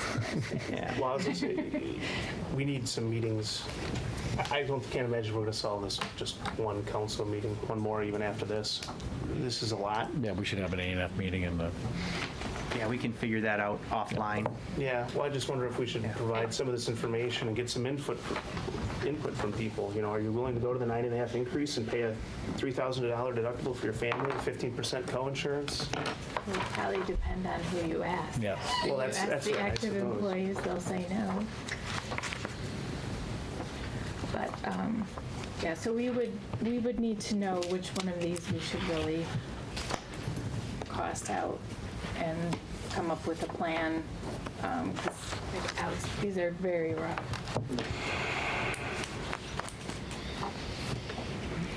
Mr. Chair, Alderman Weigel. on that item, that option 3 with splitting you said it was $250,000 a year that we'd have to find? Well, at least for 2020, I can't speak for the Right. next year. I mean, the health insurance will likely go up Yeah, what's in- 10% again. We got something stashed. Mr. Chair, Yes, please, Alderman that's May. another point. Health insurance increases by what % every year? 5.5% to 6%, just trend. Pharmacies around 15%. And we have a And our higher, expenditure restraint increases by what %? Percentage? 2.3. This year, that was good, because we had some good CPI numbers. It's So only this gonna is get probably worse. the highest we're going to be, unless if the economy takes another huge boom, which is not being predicted. Yeah, just the opposite is what we're due for. If we get a recession, it's going to get cut. Yeah. Alderman Lysick. Chair, the rest of us on the council have not seen any of this information. I don't know why. Rebecca just sent out an email today with some information in it, but that wasn't included. I think the rest of us that are not on the committee would like to see that information. We'd like to be notified when the next finance committee is going to be because we want to be able to participate. All right. Yeah, all Mr. right. Chair. Yes, Alderman. On that note, I don't think there's anything nefarious afoot here. I don't think I they did it on understand that. purpose. We're trying to make a lot of quick changes, get a lot of quick But I think options. the rest of us and the council are making Absolutely. those same decisions. We need that information as well. Okay. All right, so we've had a good discussion here. We'll have another standalone administration and finance meeting coming up in the near future to be determined. Ms. Grill, yes. do you want us to cost out Which ones? all of these? Mr. Chair, if I could, I'd like to see the cost out on one, Well, which I think we already have. Again, I think the rest of us on the council want to know what's on there so we can make recommendations for costing out as well. Well, how about everyone get back to you by Thursday I can on the send it council? out. If you can give us the information. And then I guess we'll just each individually tell you which ones we're interested in, I guess. All right, all right. Anything further on this issue before we move on? All right, we'll hold that for further discussion. Thanks, everybody. Then moving on to our regular agenda. Item 10 is a joint resolution with Public Works to authorize unscheduled engine replacement on a big sewer jet hydro vacuum truck. Move. That's not right.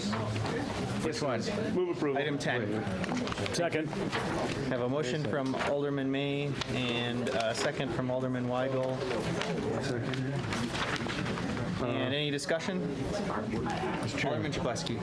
Okay, so this is a piece of equipment that recently went out? Or Is this? Dave here? It was a recent failure. That's correct. And it says here that Dave, the vacuum, the new engine on the vacuum suck truck. So what it was, a total replacement, it's an 18, 19-year-old. that just happened on it in this Just thing. happened, it's unscheduled, so we had to replace it. And so it's going to cost $33,000 plus, and we're transferring over 13.8. Is that paying for all of it then? Is the other? Yep. So it'll pay for everything. Yep, with that transfer. That's the unbudgeted piece. We had the rest of it in the budget. We Right, just okay. needed an additional 13,000, and it's coming right from within the sewer budget. And that's what it's used for. Yeah, and it makes sense to do this big, huge repair rather than just buy a new vehicle. Correct, because they're over 270,000, so. Yeah. Any further discussion? All in favor, say aye. Aye. Opposed? Ayes have it. And item 11 is an update on the water rate case application, Public Service Commission filing. Mr. Chair, do we have to keep that open for open meeting source? The city attorney just closed the door. That must be an old former city attorney opinion. I like our new city attorney. There's a sign on the door saying open meetings so people know. Okay, yep. And, Peggy, do you want to talk about that, Sure. please? Thank you. Just to give you a little bit of an update, I don't want any surprises when the PSC gets the rate case in their hands. This was something the council authorized as part of the 2020 budget. We did start working on it at the beginning of the year. We got a little waylaid because of some of the projects we have. And the way it works with the Public Service Commission is if you don't have your case filed with the Public Service Commission by May 1st, they want you to use the year next year as a test case versus this year for obvious reasons, because you'd already be behind if you use the current year. So it was kind of put in on a holding pattern until the budget was created for 2020. The budget is now created. We know where we're at. We are recommending that we go forward with the case at a requested rate of return of 7%, which is within PSC's realm of authority. That would increase the rates by approximately 11.32%. We did give you a little example here as far as a residential customer. However, please note that PSC decides those things when they do the cost of service analysis, and they do it on what pieces of our business are costing the most. If commercials are costing the most, they increase that higher. If industrials are, they increase that higher. So it would depend on them. The council really at that point doesn't have any authority in the process. The PSC goes through and does all the numbers. I would be able to bring it back to you though before the hearings happen and the rates go into place, so we could ensure that you're on board with it. Unfortunately, PSC has a lot going on right now. They have some big cases in, Waukesha's in, Milwaukee's in, both of which we're interveners on. So they have told us as of last week they're at a 6 to 8 month process. So you would expect if we were able to file this week, just from we're talking to you and Board of Public Works tonight. We file it this week. We probably wouldn't hear back from the PSC until May to June to start talking about it. All right. Can I have a motion to place that on file, unless there's any discussion? So moved. Second. The motion, and then now, again, any discussion? All in favor, say aye. Aye. Opposed? Ayes have it. And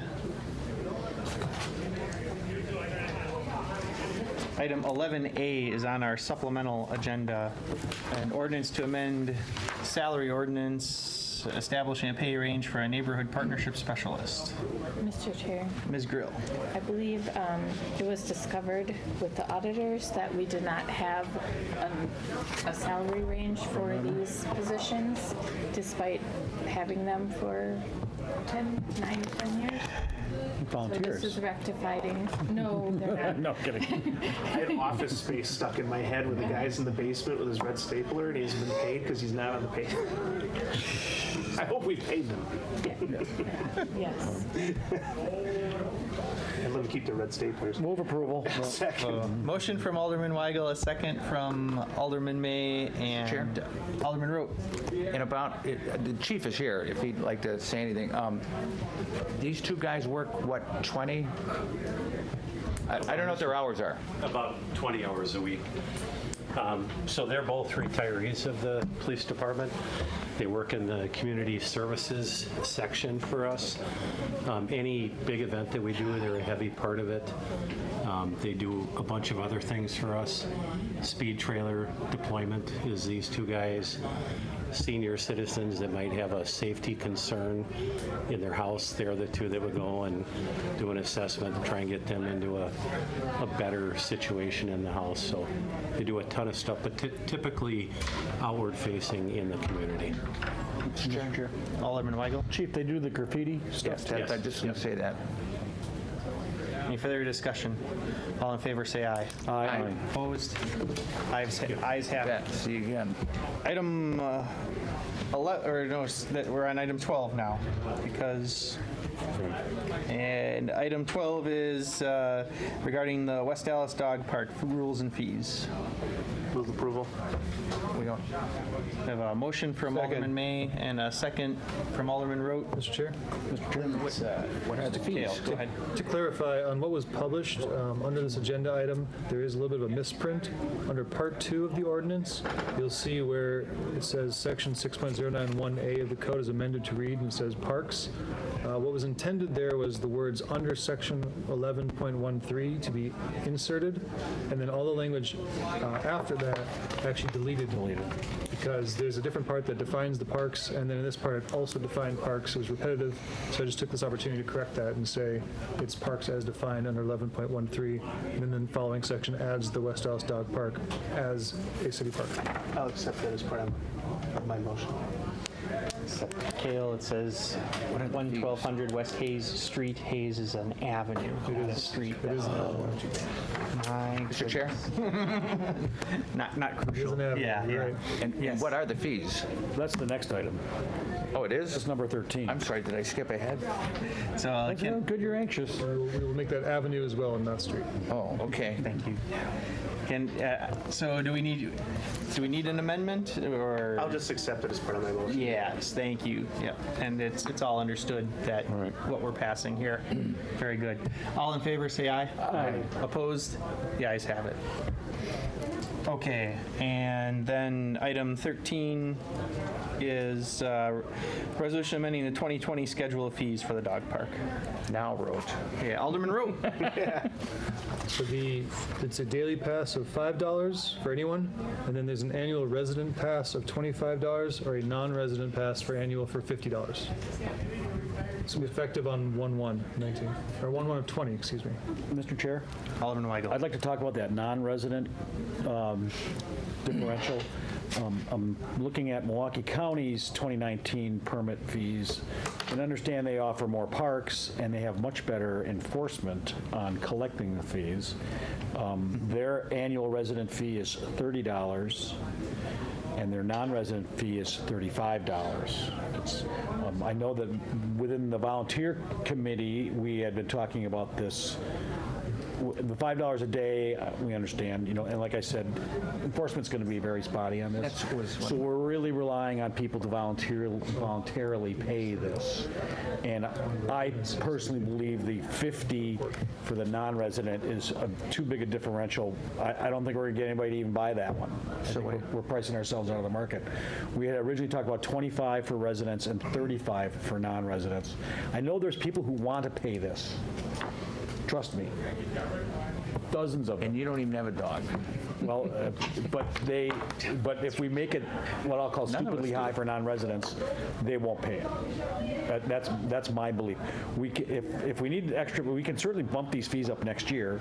Right now, it's real unknown at the park what the costs are going to be. Understand, staff has already been mowing the park because it's a landfill. They've been routinely mowing the thing for decades already. So we're going to have incremental, garbage and all that stuff. And with the fact that this is really essentially a voluntary contribution because there's going to be very little enforcement on it. I'd like to make an amendment that the non-resident fee be changed from $50 to $35 annual. everything else gets shared. All right, yes, Just Alderman May. procedurally, because we don't have a motion on the floor, it might be easier to make a motion with Make the that motion? amendment. Yep. With that amendment included. Okay, move approval. Move approval for what you just said. Yes, is for to- $5 daily, both for resident, non-resident, 25 annual, and 35 for non-resident annual. I'll second. We have a motion and a second. Any discussion? Chair, Alderman Stefanski. the resolution does say per dog, correct? Yes, it's per dog. Okay. Yes. You get a little tag. Other communities offer multi-dog discounts, senior citizen discounts, disability discounts. I think we'd like to just keep this clean. We can certainly make changes. This isn't clay tablets. This is just paper we're writing this stuff on. Yeah. Any further discussion? Yes, Alderman May. To your point, I think you're right on. If you sit it at 50, no one will buy it. one's gonna buy it. But at 35, they might say, I'll buy it now and I might use it, and they may not. You might actually make money on that 35. So. And this is all through the clerk's office, right? Yes. Okay. And you'll be able to have an app, or not an app, but go through the city website on your phone. We have some details we have to sort out there yet. There's some concern that whenever we take credit cards, that those credit card fees are absorbed by the taxpayers. We could certainly do, it's $5 per day if you pay in cash, and it's $5.15 plus the 3% if you're going to pay with your credit card. Those are options that we can sort out later, I believe, right? Are we allowed to pass that on to? So the legislature is changing their tune on that, but right now, it's not on the general tax base. It's per transaction that's used. A credit card fee is charged. So we can? That's the standard in the state of Wisconsin. So we can charge what you call a service fee for. And while we're on it, I would say it's going to be more efficient for us because a person paying cash, we have to provide them with the envelope and a paper receipt, because it's going to be in the Iron Ranger thing out there. I got to think that an envelope costs us 15 cents. So, and that envelope's going to be on the taxpayer, right? I mean, either way, the money's coming from either. I think e-paying is going to be the Once we have a single. faster, cheaper, better. I'd like to put my 2 cents. Alderman Vitale. My 2 cents words about this dog park. Questions that I have. So who's going to, I hear collecting all this money, whether it's 5 a day and 25 or a year, So who's going to be responsible to manage that? So it's got to be somebody at the gate there on a daily basis. There will not be anybody at the gate on a daily basis. I can promise you that. No dog park does that, unless it's privately owned and operated on a for-profit basis. The county dog park system is, they have a couple of what they call park rangers. They're not even police officers. They generally show up at a park on a busy day to check enforcement, just to kind of send the message. I really don't think we're going to be parking a sworn officer there. Maybe occasionally somebody go through. It really is going to be mostly on a volunteer basis. I mean, the ordinance has teeth, so when there is enforcement, that's the whole point of this. But. So there are basically 3 rules that are enforceable. Everything else is more of a guideline, but the 3 enforceable rules are: you got to pay the fee, dog has to be at least 5 months old, and it has to be neutered. So those are the only real enforceable rules where you could be sent to municipal court or issued at least a citation or a warning for those 3 things. So I think what Alderman Weigel is saying is, as far as enforceability, there's not going to be very strong enforcement, but there still is a possibility that you could be cited for not having the fee paid. Yeah, Mr. Chair. Alderman May. It sounds a lot like the state park system. If you want to go on a hike on the Parnell Loop or something like that, you show up, you put the money in the envelope, and they may or may not be there checking that day, but if they do catch you, there are fines with it. So it's semi-honor and semi-random enforcement. I believe the state now doesn't charge you. They just charge you what the fee would be. Right. Yeah. All right, any further discussion? All in favor? Wait, we need a motion. Can I have a motion? As amended. As amended. I made it already. You did already. 5, 25, 35. Ms. Grill is on 35 top for of it. non-residents. All right, thank you. All in favor, say aye. Aye. Opposed? Ayes have it. Okay, and item 14, resolution to approve the intergovernmental agreement with the City of Milwaukee for the DNC. Yes, Cale, go ahead. So if there's any questions, then I can answer it. This is a review for fire services, hazmat, and EMT. I talked to the attorney from Milwaukee who's working on this. There's a federal grant that's expected to be approved at some point in time in the future. We'll know by March whether that is going to be approved. So if so, that will be dedicated security money from the federal government. There's the option to back out of this agreement if that grant is not approved. Okay. Move approval. With that. A motion and a second. Any discussion? All in favor, say aye. Oh, Mr. Tracy. Wait, Alderman Stefanski. This agreement here, who pays for this? Federal government. He just said the federal government's going to have a grant, and if the grant doesn't come through, we have the opportunity to back out of it. Okay, but if we don't back out of it, who pays for it? Well, we do. That's what I'm getting at. Then we would. So it'll be on us to back out of it if we don't get the grant. It would be on the, by the language of the contract, it would be on the Democratic National Convention Committee to pay. The City of Milwaukee is not guaranteeing payment on itself. So that's why the grant is very important and why in March I would be advising the committee as to whether the grant is approved. So basically, we'd never see the money if the federal grant didn't come through.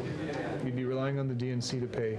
We'd never see the money if it came through. Second question, why do we have to support this as a city? Why do we have to have intergovernmental services? That's why this is before the council, is because the council does not have to approve it. It's an offer that Milwaukee extended to see if we would be willing to partner with them. If the city's not willing to partner, then this council could decline this agreement. Okay, any further discussion? Alderman Chablusky. Yeah, we partner with them now on a regular basis, correct? Correct, yeah, we have a standing mutual aid agreement where if they need us, we go. Likewise, if we need them, they come into our city.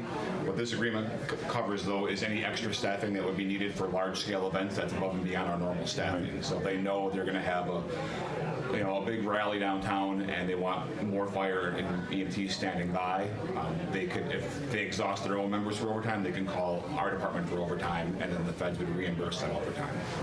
Mr. Chair. If we get the grant. Alderman Weigel. And they could conceivably be having a DNC event at the State Fair Park, or it could be something else in our community related to this. Correct. We've already had those talks with City of Milwaukee, so every department in the county has the same agreement in front of them, and their councils are reviewing it during the same timetable you are. And Milwaukee has said they're going to try to geographically disperse the mutual aid resources where it makes most sense. So if something is going on at State Fair, more than likely it's going to be our members on the federal dime that are at State Fair, and not downtown. Any further discussion? All in favor, say aye. Aye. Opposed? Ayes have it. Item 15, resolution awarding the sale of 8.57 Thank you. $1 million in general obligation corporate purpose bonds. And so there's an amendment on your agenda. It says 10.92 million. We're changing it for the good to 8.57 million. So we had yes, sale please, day Peggy, today. yes. Our bond sold today. We got some really good news. Don Gunderson from Allis is here to talk to us about it. But the main thing from 10, we didn't save 10 down to 8 million. We removed one refunding piece because it didn't make sense through the process. But we did get some really good results. So I think Don can share those with us. What was the dollar amount? The dollar amount is $8,570,000. And you should all have a copy of the pre-sale report as well as the revised resolution at your place. So the revised resolution is the action that will be considered for approval. That was prepared by your bond attorney today with the results of the sale. A month ago, you authorized us to proceed with this. The purpose was to finance your 2019 street, water, and sewer projects. That was new money. We also included 4 issues for possible refunding for savings. The way the couponing came in today, one of the refundings for 2012, it only had 2 maturities that were levy supported, and so when we ran all the numbers, it was not cost effective to keep that one in there. You were not actually going to be saving near what we had hoped for, so we removed that from the overall sizing and got the approval from the underwriter to do so. So that is the reason for the big reduction. We had 4 bids, and I'll talk about that in a moment. Our low bid was based on the TIC, and that was with Robert W. Baird out of Milwaukee. So again, we subsequently reduced the amount of the issue was what you're approving. On the second page of this report, we tabulate the bids. Baird was our winning bid. While we received 4 bids, I want to point out that they had a large syndicate, so as all those other underwriters participated in the purchase of the bonds, so it's a lot broader than a for underwriter interest in the issue. So Baird, Piper Jaffray, UBS Financial, and Hutchison Shockey. So we not just regional, but we had national support out in New York as far as interest in the bidding process. Page 3 of the document, we show the side-by-side comparison of when we were here for the pre-sale to the final in terms of the sizing. About midway down the page, there is the 2012 refunding that was in the planning and has been removed. That's where that $2 million, $2+ million reduction comes in, is the financing needs to do that. We also had some other costs that came in lower than estimated. We were able to use the premium bid that we had, meaning they provided you more cash up front for the couponing. That factored into the decision to remove the refunding piece, but it also kind of offset some of the cost as well.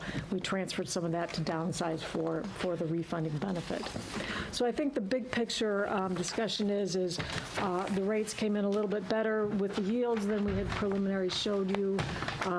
We have additional funds that will be deposited in their debt service to make interest expenses over the next couple of years. The annual levy amounts are a little lower than our planning. The net levy amounts are a little bit lower. Each of the 3 refundings, so the page 4 is the full comparison. I didn't provide comparisons because it's not an apples to apples now, since our preliminary was a different sizing, but I can tell you that the net levy impact overall is a little lower than what our planning estimates were. We have an allocation sheet on page 5 of all the different purposes, the streets, the water, the sewer, and the refunding, including the premium that will be deposited into the streets portion to cover levy-supported debt. And then the last page of the pull-out pages is on page 6. This is the refunding analysis. So the 3 issues we did refinance were the 08, the 09, and the 11. So we're replacing those old debt with a portion of this new issue. On the far right, then, is the final annual savings, and this is made up of levy, water, and sewer. So there's 177,000 future savings. Now, if you compare this to the pre-sale, the total savings is less because we stripped out that issue, but the percentage of the PV savings is greater than what we showed you. And each of these issues individually is a better saving than what our planning estimates were based upon the bid premium or the bidding results that came in. There's also a copy of the credit rating. We held a call with Moody's Investors Service. They affirmed your AA2 credit rating.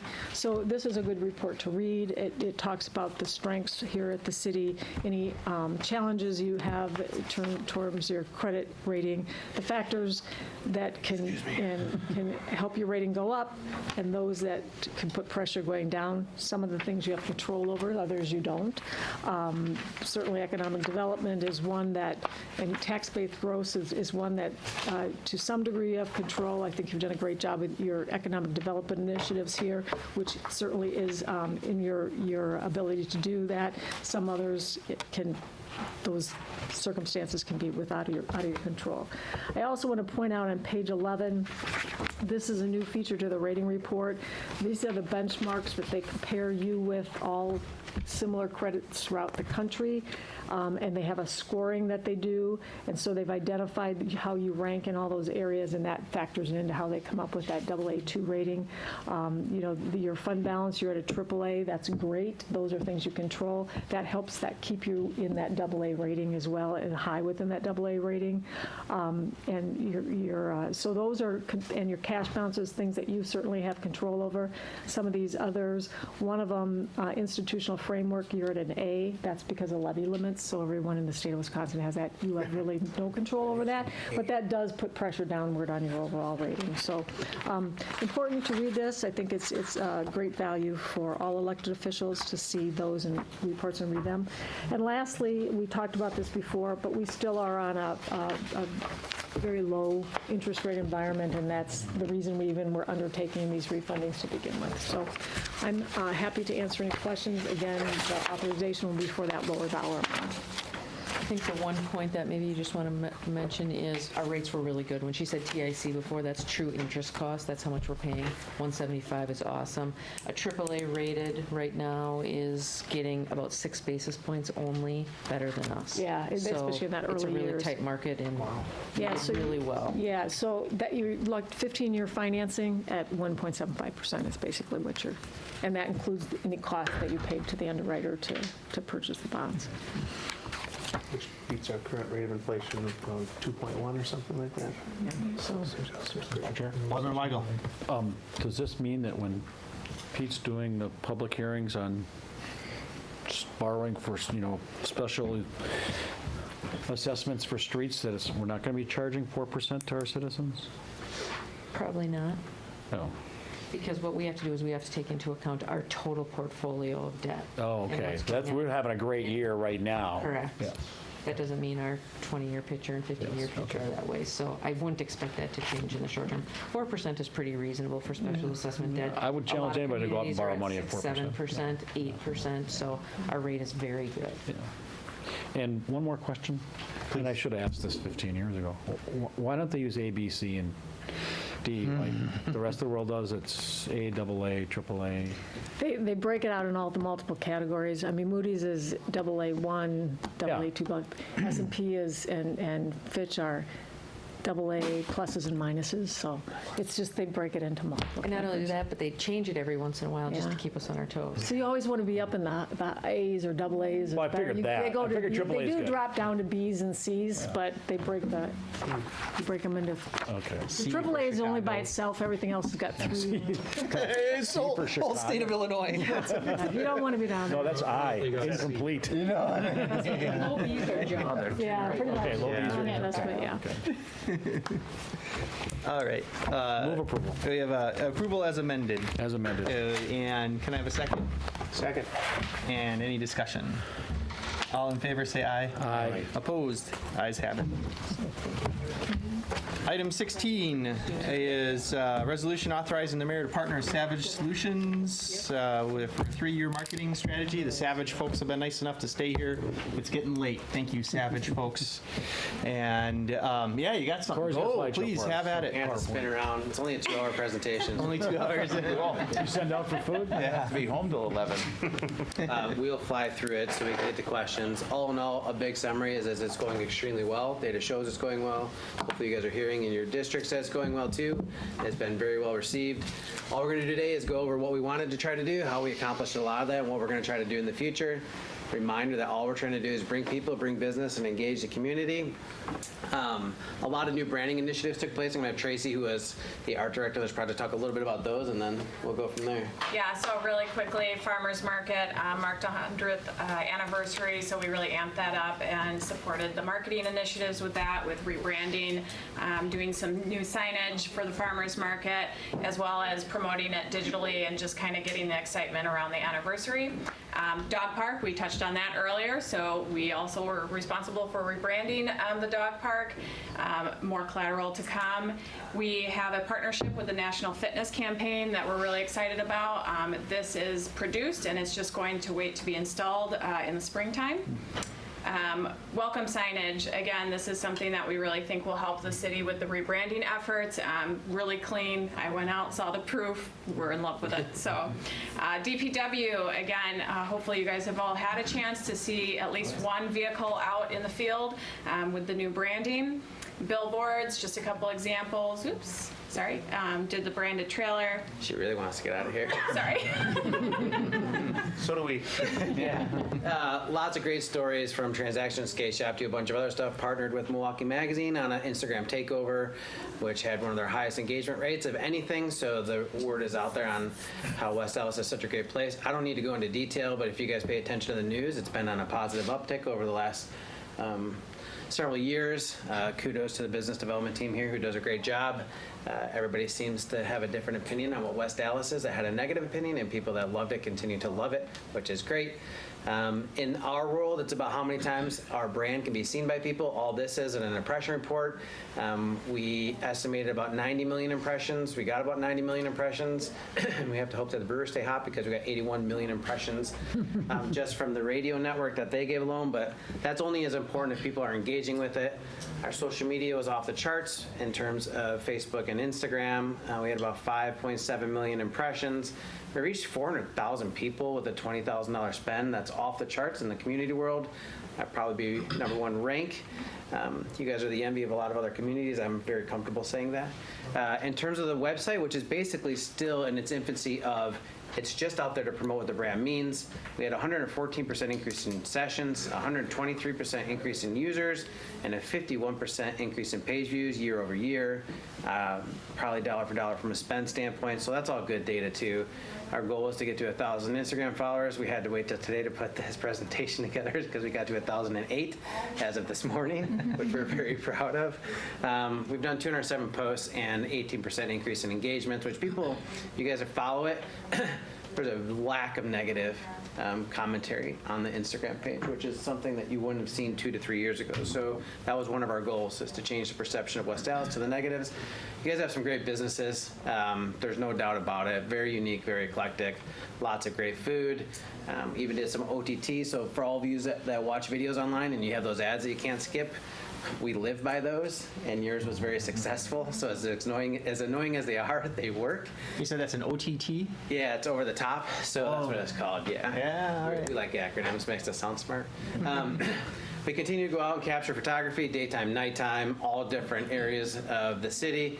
One of the things we're working on with the business development team too is right now the city's website's extremely cluttered and busy when it's to take a business through the business protocol. So this is what the information architecture of the current business section looks like. This is the approved direction moving forward. The city's working with Civic Plus on getting this implemented.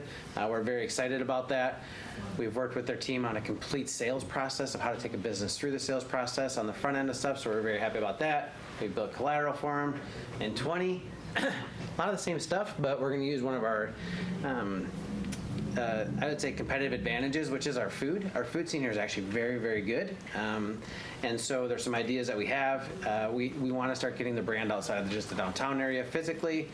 So it's going to be shifting from general brand awareness to awareness with purpose. So you'll start to see that our focus is getting people, not just businesses here. We really want to reach businesses and consumers, and we want to leverage dining because we have such a good scene for it. Same media outlets, a little bit more fine-tuned. You won't see as much in the print world. You'll see a lot more in the digital world for obvious reasons. It's working extremely well.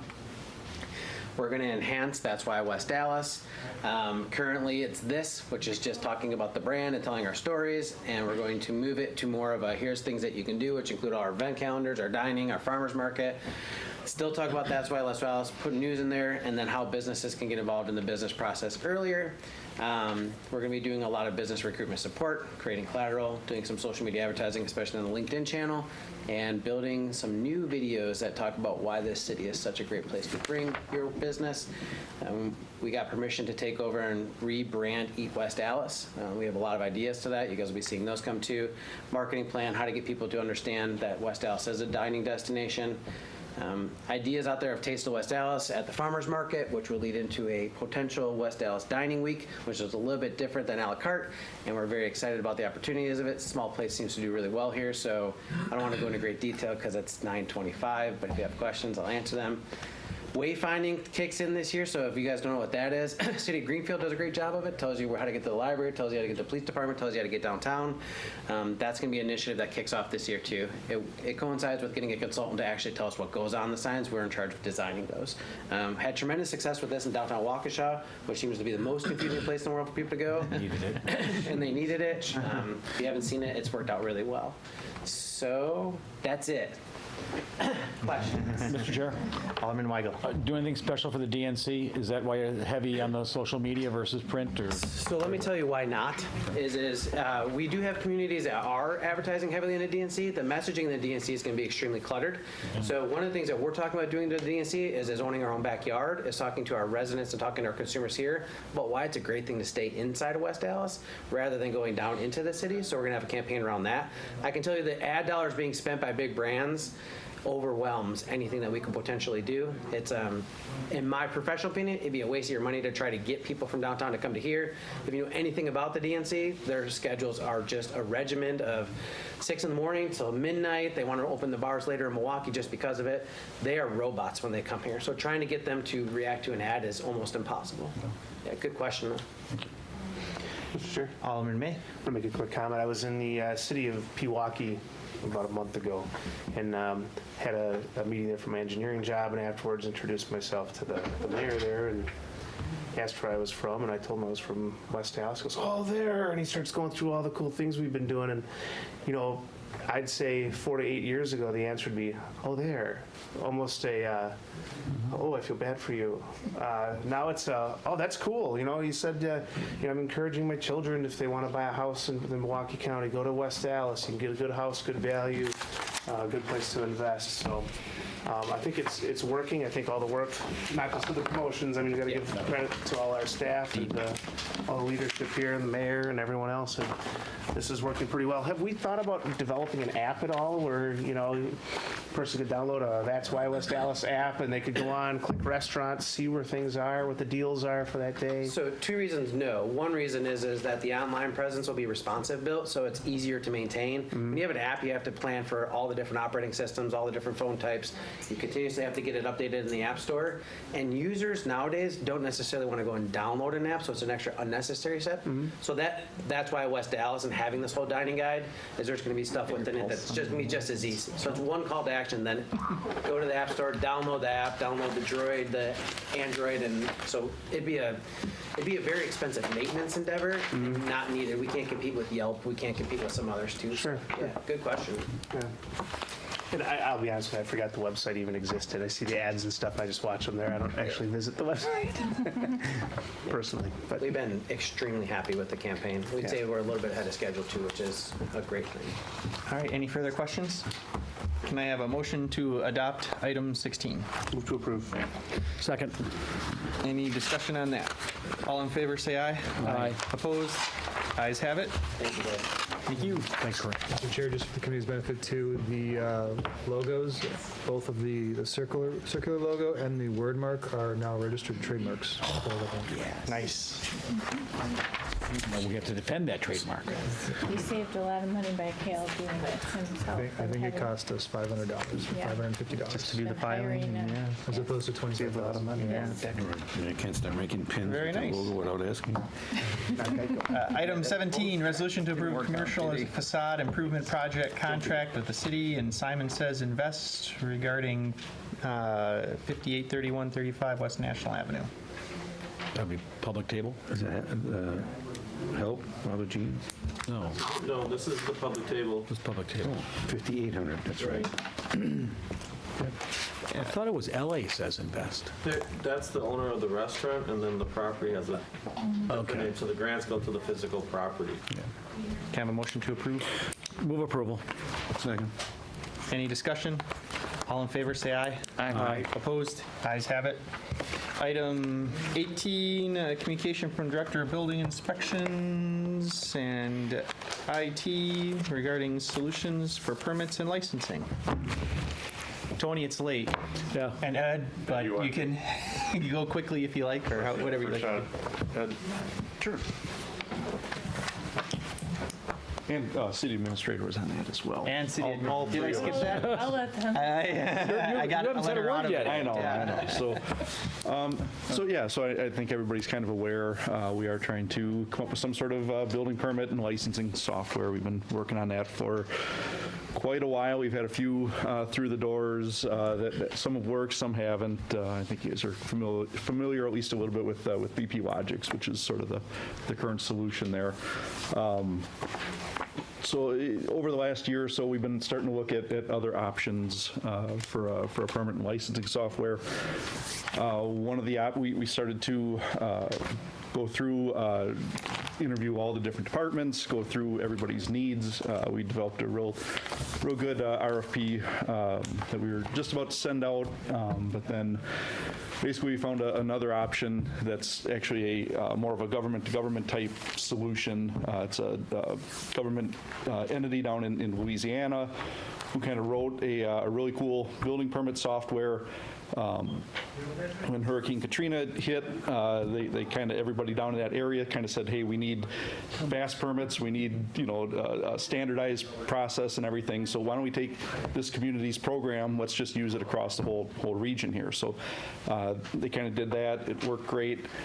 That community then basically said, why don't we just start selling this to everybody else? So they're kind of pushing it across the country right now. They're in 14 different states, they're in, I think, like 100 different communities. So basically, though, the advantage of it is there's really no upfront costs. There's no like big software costs at all. You're just paying sort of a monthly fee, which is extremely reasonable. They've got a whole bunch of other options that I could get into if anybody has questions, but we've done a couple webinars with them along with other city departments, city staff, and everybody's pretty much in love with this program. So I guess what we're kind of looking for here, just kind of let you guys know that's sort of where we're leaning. If you guys, or I guess we're kind of looking for approval to sort of skip that RFP process and start getting into negotiations with these guys. Basically, like I said, there's no upfront costs, there's no anything like that. So if we get into this for a couple months and we say, hey, this really isn't for us, we still have that RFP written, so we could go back to that option if we really want to. But that's sort of the direction that we're leaning right now, and just kind of looking for a blessing on that. I don't know if Tony, Rebecca, if I'm missing anything there, but if we kept on the BP Logic platform, I'd have to hire a number of developers to do what this software does. I don't want to do that. To do an RFP, the big firms that sell this stuff for profit are going to charge us 7 figures, I think, to buy a big package to do this. As Ed mentioned, because this comes from another governmental agency, they're not driven by profit. They do need some money from us to recoup the cost of us using their software, but to me, it's the perfect balance between what we're looking for and getting at the right price with an easy entry point to try it, and if it doesn't work, walk away. And Alderman, what is a reasonable monthly fee that you haven't said? It's going to depend on essentially on how much we use. I want to say like, yeah, about $5,000 a month, something like that. Something like that, which is... I don't know if that's reasonable or not. Yeah, I mean... It's a lot better than $2 million up front. Right. It's a lot of months. Even I know that. They do have different modules, so we'll kind of do this in phases, so it might be a little bit lower cost at the start. As we get past building permits and all the licensing, if we start doing, other programs throughout the city, other permits, parking permits and pet licenses and all these other things, that cost might go up the more that we're using it and stuff. And what do we pay for BP Logics right now? We pay the vendor $18,000 a year, but there's an internal cost I have to support the platform with some labor and very specialized resources. If we move to this solution, BP Logics would eventually not be part of our portfolio, and we would recoup those dollars and repurpose the staff. And the company does, they write all the pretty much everything that we need. They handle all that, all the updates and everything. We can do some minor ones, but the other nice thing about it is they cover all support, both internally and externally. So if somebody's trying to apply for a permit and they can't figure out the website or they can't figure out the app, they're not calling Tony's staff to say, hey, how can I do this? They're calling a 1-800 number down there, and somebody's on there that's staffing that, and we'll walk them through it. So we need a Cajun translator. Possibly. I think Alderman Chaplowski is first, and then Alderman Stefanski. And this is all budgeted. We're going to have to reallocate some of our vacant. Or what? We got money laying around? Well, we have 2 vacancies that have come up since the budget was adopted, and there's another person There's one more that you'll hear about more in January when I bring to this committee some thoughts I have on restructuring IT. We already eliminated one of the positions, and have recouped an FTE through that. So it's partially in the budget and partially not, or? Well, it's going to be much less than those positions. I mean, our positions with salary and benefits are. Right, I understand that. But I'm just saying, I just asked if it was budgeted. The answer is no. It wasn't budgeted for this one. Correct, because we But were we gonna- have the money, we have money to cover it. We were going to go out for an RFP, which we would have had to probably use some, move from a fund balance. And it was in the budget. It just didn't make the final cut when all of the adjustments had to be made. Right. We had to eliminate it at that point, which was part of the whole redirection, not to buy a $2 million program. Rental buy. This one looked a little bit more advantageous at that point. So it was in the budget, the whole budget process till probably the last week. Alderman Stefanski? Are you guys going to plan on like a pilot on a certain project or something to see if it's viable? Yeah, I mean, basically, we'll take it in phases. So, yes, we'll have them kind of, write a building permit or something like that. We'll start with that. We'll play with it internally, make sure it's going to work for everything, have it tested out with some of our contractors. And that's, we've done it that way with our past permit software as well. They're going to test with District 2 first, all District 2? No, They're going to be tested first? As amended? Between now and April 7th? So we have a consensus among the committee to proceed with this? Yes. Head nods. All right, yeah. So then can I have a motion to place on file? So moved. Second. Motion and second. Any discussion? All in favor, say aye. Aye. Opposed? Ayes have it. Thank you. Thank you. And item 19, can I have a motion to place on file? Move to place on file. Second. And any discussion? I like yours. All in favor, say aye. Aye. Opposed? Ayes have it. And that's it. Anything else to properly come before the committee? We adjourn. Second. All in favor, say aye. Aye. We're adjourned. Thank you.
Call the Common Council back to order. I'll ask our clerk to call the roll. Alderperson Stefanski. Here. Vitale. Here. Weigel. Here. Barzak. Here. Shplesky. Here. Haas. Here. Lysick. Here. May. Here. Reinke. Here. Rote. Here. 10 present. We have a quorum. We will begin with the Administration and Finance Committee, chaired by Alderman Haas. Mayor Devine. The Administration and Finance Committee acted on the following items. Items 10 and 11 were joint referrals with Administration and Finance and Public Works. 10 was approved, 11 was placed on file. 11A on the supplemental agenda was approved, and items 12 and 13 were approved. 16 and 17 were approved, 18 and 19 were placed on file. I move for approval of this portion of the Administration and Finance report. Second. There is a motion and a second by Alderman May. Is there any discussion? Mr. Mayor? Alderman Weigel?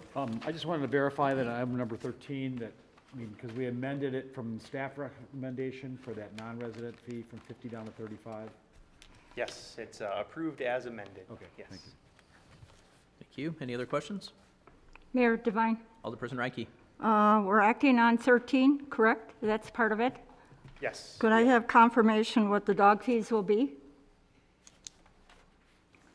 Yes, it'll be $5 per day for residents and non-residents. Okay. $25 per year for residents and $35 per year for non-residents. That's City of West Allis residents. Yes. And that's per dog. Thank you, Marty. Any other questions? Hearing none, Madam Clerk, please call the roll. Alderperson Stefanski. Aye. Vitale. Aye. Weigel. Aye. Barzak. Aye. Shplesky. Aye. Haas. Aye. Lysick. Aye. May. Aye. Reinke. Aye. Rote. Aye. 10 in favor, none opposed. Motion carries. And item 14 was approved by a vote of 5-0 in the committee. I move for approval of item 14. Second. There's a motion with a second by Alderman May. Is there any discussion? Seeing none, Madam Clerk, please call the roll. Alderperson Stefanski. No. Vitale. Aye. Weigel. Aye. Barzak. Aye. Shplesky. Aye. Haas. Aye. Lysick. Aye. May. Aye. Reinke. Aye. Rote. Aye. 9 in favor, 1 opposed. Motion carries. And item 15 was approved as amended, and I move for approval of item 15. Second. There's a motion and a second by Alderman Weigel. Is there any discussion?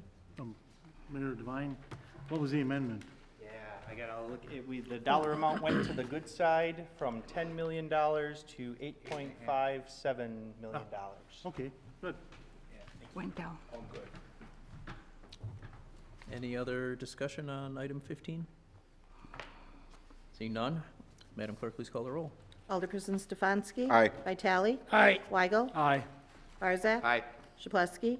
Aye. Haas. Aye. Lysick. Aye. May. Aye. Reinke. Aye. Rote. Aye. 10 in favor, none opposed. Motion carries. That is all, Mayor Devine. Thank you. Thank you.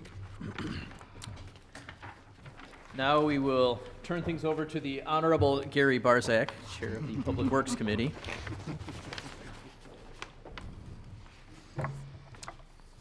I have nothing to say. I'd like to bring your attention to items number 21 through 25 on tonight's agenda. They've been resolutions. They've been adopted by all 5 members of the committee. I move for adoption of the committe's report. Second. We have a Mr. motion Mayor, with a he made second it a by... little shorter tonight.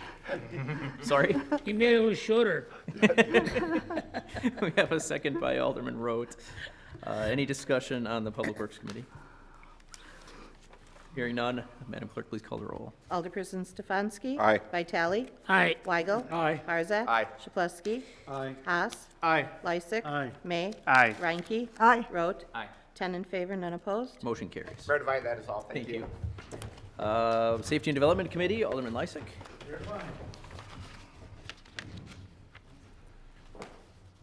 I refer you to items 26 through 36 on your agenda, various resolutions, communications, and ordinances. All of the items acted upon favorably by all 5 members of the committee. I move for adoption of the committee report. Second. There's a motion with a second by Alderperson Reinke. Is there any discussion? Seeing none, Madam Clerk, please call the roll. Alderperson Stefanski. Aye. Weigel. Aye. Vitale. Aye. Barzak. Aye. Chapletsky. Aye. Haas. Aye. Lysick. Aye. May. Present. Reinke. Aye. Rote. Aye. 9 in favor, 1 present. Motion carries. That's all, Mayor.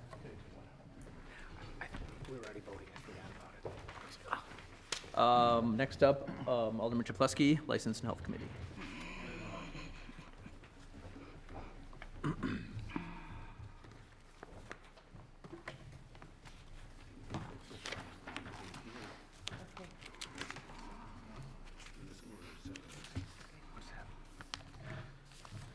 I'd like to report on items number 42, 44, 47 through 50, 52 through 62 of tonight's agenda. These are various license and reports. They are voted to either approve subject to necessary requirements, or place on file, with the exception of 52 through 56, which was for denial. I'd like to move for adoption of this portion of the committee's report. Second. We have a motion and a second. Is there any discussion? Hearing no discussion, all in favor? Aye. Aye. Anybody opposed? Motion carries. Then we have item number 43. This is voted to approve, subject to necessary requirements, by 4 with 1 member voting no. This is the license over quota for Cream City Print Lounge. I'd like to move for the adoption of this portion of the committee's report. Second. There's a motion and a second by Alderman Weigel. Any discussion? Seeing no discussion, Madam Clerk, please call the roll. Alderperson Stefanski. No. Vitale. Aye. Weigel. Aye. Barzak. No. Chapletsky. Aye. Haas. Aye. Lysick. Aye. May. Aye. Reinke. Aye. Rote. No. 7 in favor, 3 opposed. Motion carries. Then we have item number 46. This is a bartender's license. Is voted for approval by 3 members, with 2 members voting no. I'd like to move for the adoption of this portion of the committee's report. Second. There is a motion with a second by Alderman Lysick. Is there any discussion? Seeing none, Madam Clerk, please call the roll. Alderperson Stefanski. No. Vitale. Aye. Weigel. Aye. Barzak. No. Chapletsky. Aye. Haas. Aye. Lysick. Aye. May. No. Reinke. No. Rote. No. 5 in favor, 5 opposed. Okay, the chair would like a little explanation here. I can start if you. Oh, go ahead. Yeah, I voted in favor. It's an individual who has had a number of driving violations in the past. She is not driving anymore. I consider that a sign of rehabilitation. That's our standard. She's taking the bus and taking Uber places, and she hasn't had operating as after revocation or operating after suspension. And folks on the other side will explain that she didn't exactly answer the questions exactly the right way. I think her attitude might have been a little too flippant before the I committee. think I saw her on YouTube in my office. Yes, yes. I think it would be appropriate to say that. And may I ask the establishment where she wants to work? Does anyone remember? The Happy Tap. Happy Tap. Happy Tap. Happy Tap? Happy Tap, all right. I don't know if it's, yeah, I think it is. Anybody from the other side want to say anything? Mr. Chair. Mr. Alderman Mayor. Vitale? How many DWI she received during her, No DWIs. It was. None. It was other violations, driving without a license and stuff. without license? But in fairness, really, she violate driving without a license. But the way I seen, really doesn't have no relations at all to be behind the bar, really. I mean, if it was something related to alcohol or something related to the location where she perhaps worked, years back, then it's another issue. But just for drive without driver license, I don't think there really is any laws where it can really block her from having a license, really. I mean, in my estimations, really. I mean, if you want to vote it down, that's one issue, you know? But in fairness, doesn't have no relations at all with her alcohol or running a bar or be behind a bar, you know? So I don't believe it's very appropriate for us to deny somebody a license based on that. Thank you, Alderman. Just based on I did watch some of this on my tablet. I will vote aye. 6 in favor. Motion carries. Item number 51, this is another license. It was voted for approval by 4 members and 1 member voting no. I'd like to move for the adoption of the final.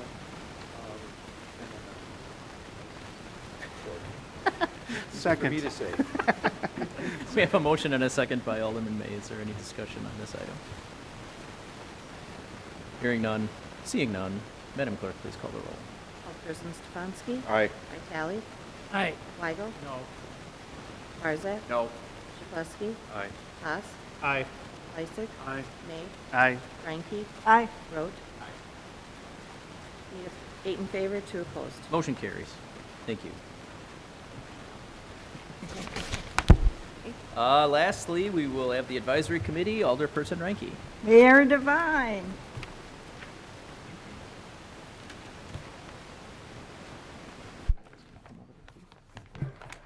I direct the council's attention to items number 67 through number 72 on tonight's agenda. We had 1 resolution, 1 communication, and several appointments that were approved by the committee. I move for their approval. Mayor Devine. Second. There is a motion with a second by Alderman Barzak. Is there any discussion on the advisory committee? Seeing none, Madam Clerk, please call the roll. Alderperson Stefanski. Aye. Vitale. Aye. Weigel. Aye. Barzak. Aye. Jablonski. Aye. Haas. Aye. Lysick. Aye. May. Aye. Ranky. Aye. Rote. Aye. 10 in favor, none opposed. Motion carries. Oh, Mayor. Thank you. Mayor Devine. Alderman Lysick.